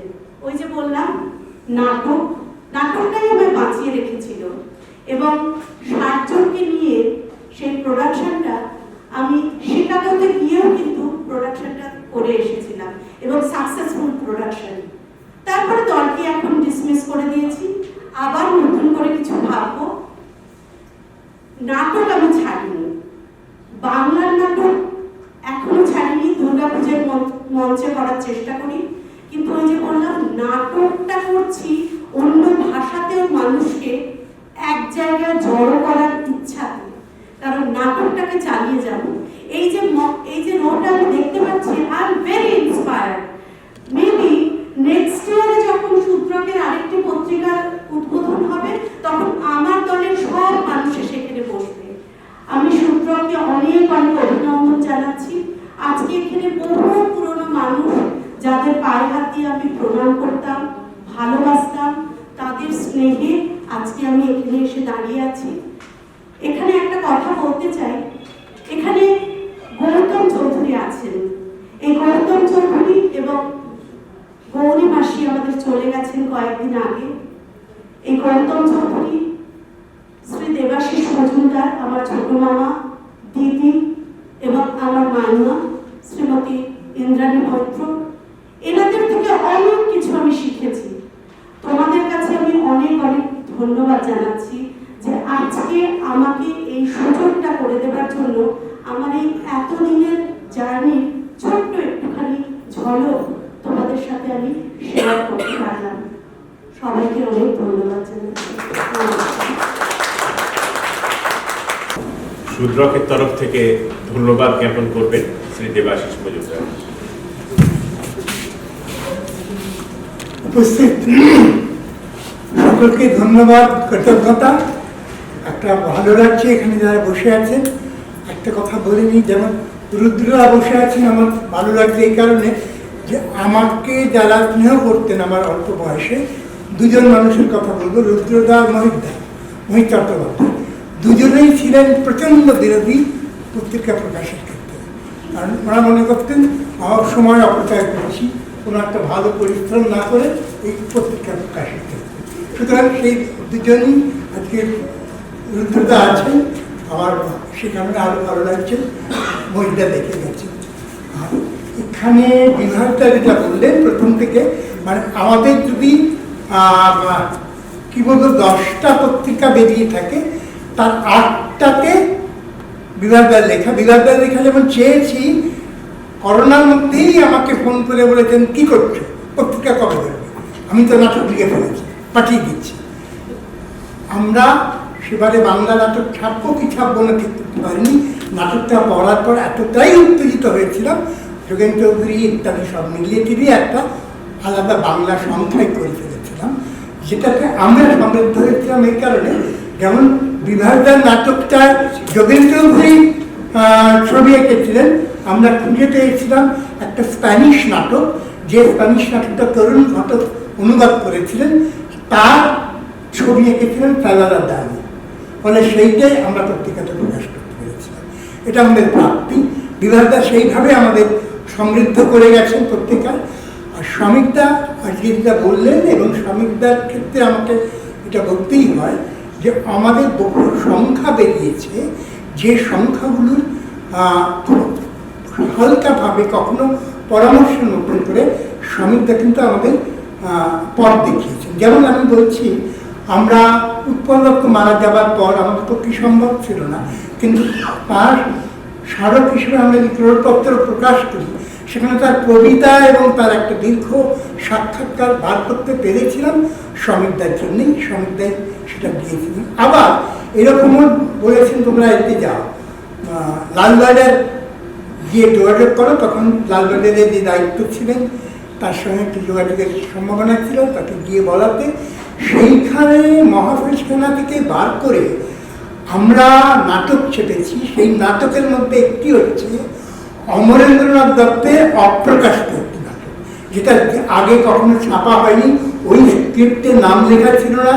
সেটা খুঁজে তখন বাংলা একাডেমিতে যারা ছিলেন তাদের সঙ্গে বসে খুঁজে বের করে দেখা গেল ওটা অমরেন্দ্রনাথ দত্তের অপ্রকাশিত একটা নাটক আমাদের এখানে ছাপা হয়েছে। এইরকমভাবে প্রায় সর্বক্ষেত্রে ভারতীয় ভাষা, অন্যান্য ভাষার অনুবাদ আমরা সহযোগিতা পেয়ে এসেছি। তারা এখানে বসে আছেন। এবং কথা সময়ের অভাবে একটা কথা বলতেই হচ্ছে যে একেবারে প্রথম দিকে পত্রিকার সঙ্গে যেমন গৌতম ওতপ্রোতভাবে জড়িত ছিলেন, গৌতম চৌধুরী, এবং একসময় ওরও প্রস্তাব ছিল যে পত্রিকা আমাদের প্রকাশিত হোক, সেরকম তেমনি আজকে রুশতি আছেন যিনি এই নাট্য বিষয়ক আবহে এবং নাট্য বিষয়ক কর্মকাণ্ডের অন্যতম প্রবক্তা ভাবে, যার কাছে আমরা অনেক কিছু পেতে পারি, কিন্তু তাদের কথা শুনতে পেলাম না, এটা খানিকটা সময়ের কারণে। সেই জন্যে আমি ব্যক্তিগতভাবে তাদের কাছে ক্ষমা প্রার্থী। আপনারা এসেছেন, আমাদের উৎসাহ দিয়েছেন, রুদ্রদা প্রস্তাব দিয়েছেন, দেবজ্যোতিদা বলেছেন, অমিতদা বলেছেন, বিভাগদা তো বলেইছেন। সকলের কথা মনে রেখে, সকলের কথা ভাবনায় রেখে স্বাদটা বাড়িয়ে যাব। সাধ্য যদি তার সঙ্গে তাল দেয় আমরা সেই পা মেলাতে পারবো, এইটুকু প্রত্যাশা করি। আমরা এরপরে রাজেশকে ডেকে নেব। রুদ্রদা চাইছিলেন উদ্বোধনী সঙ্গীত, সমাপ্ত সঙ্গীতটা সকলকে শোনাতে চাই। রাজেশ।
বড়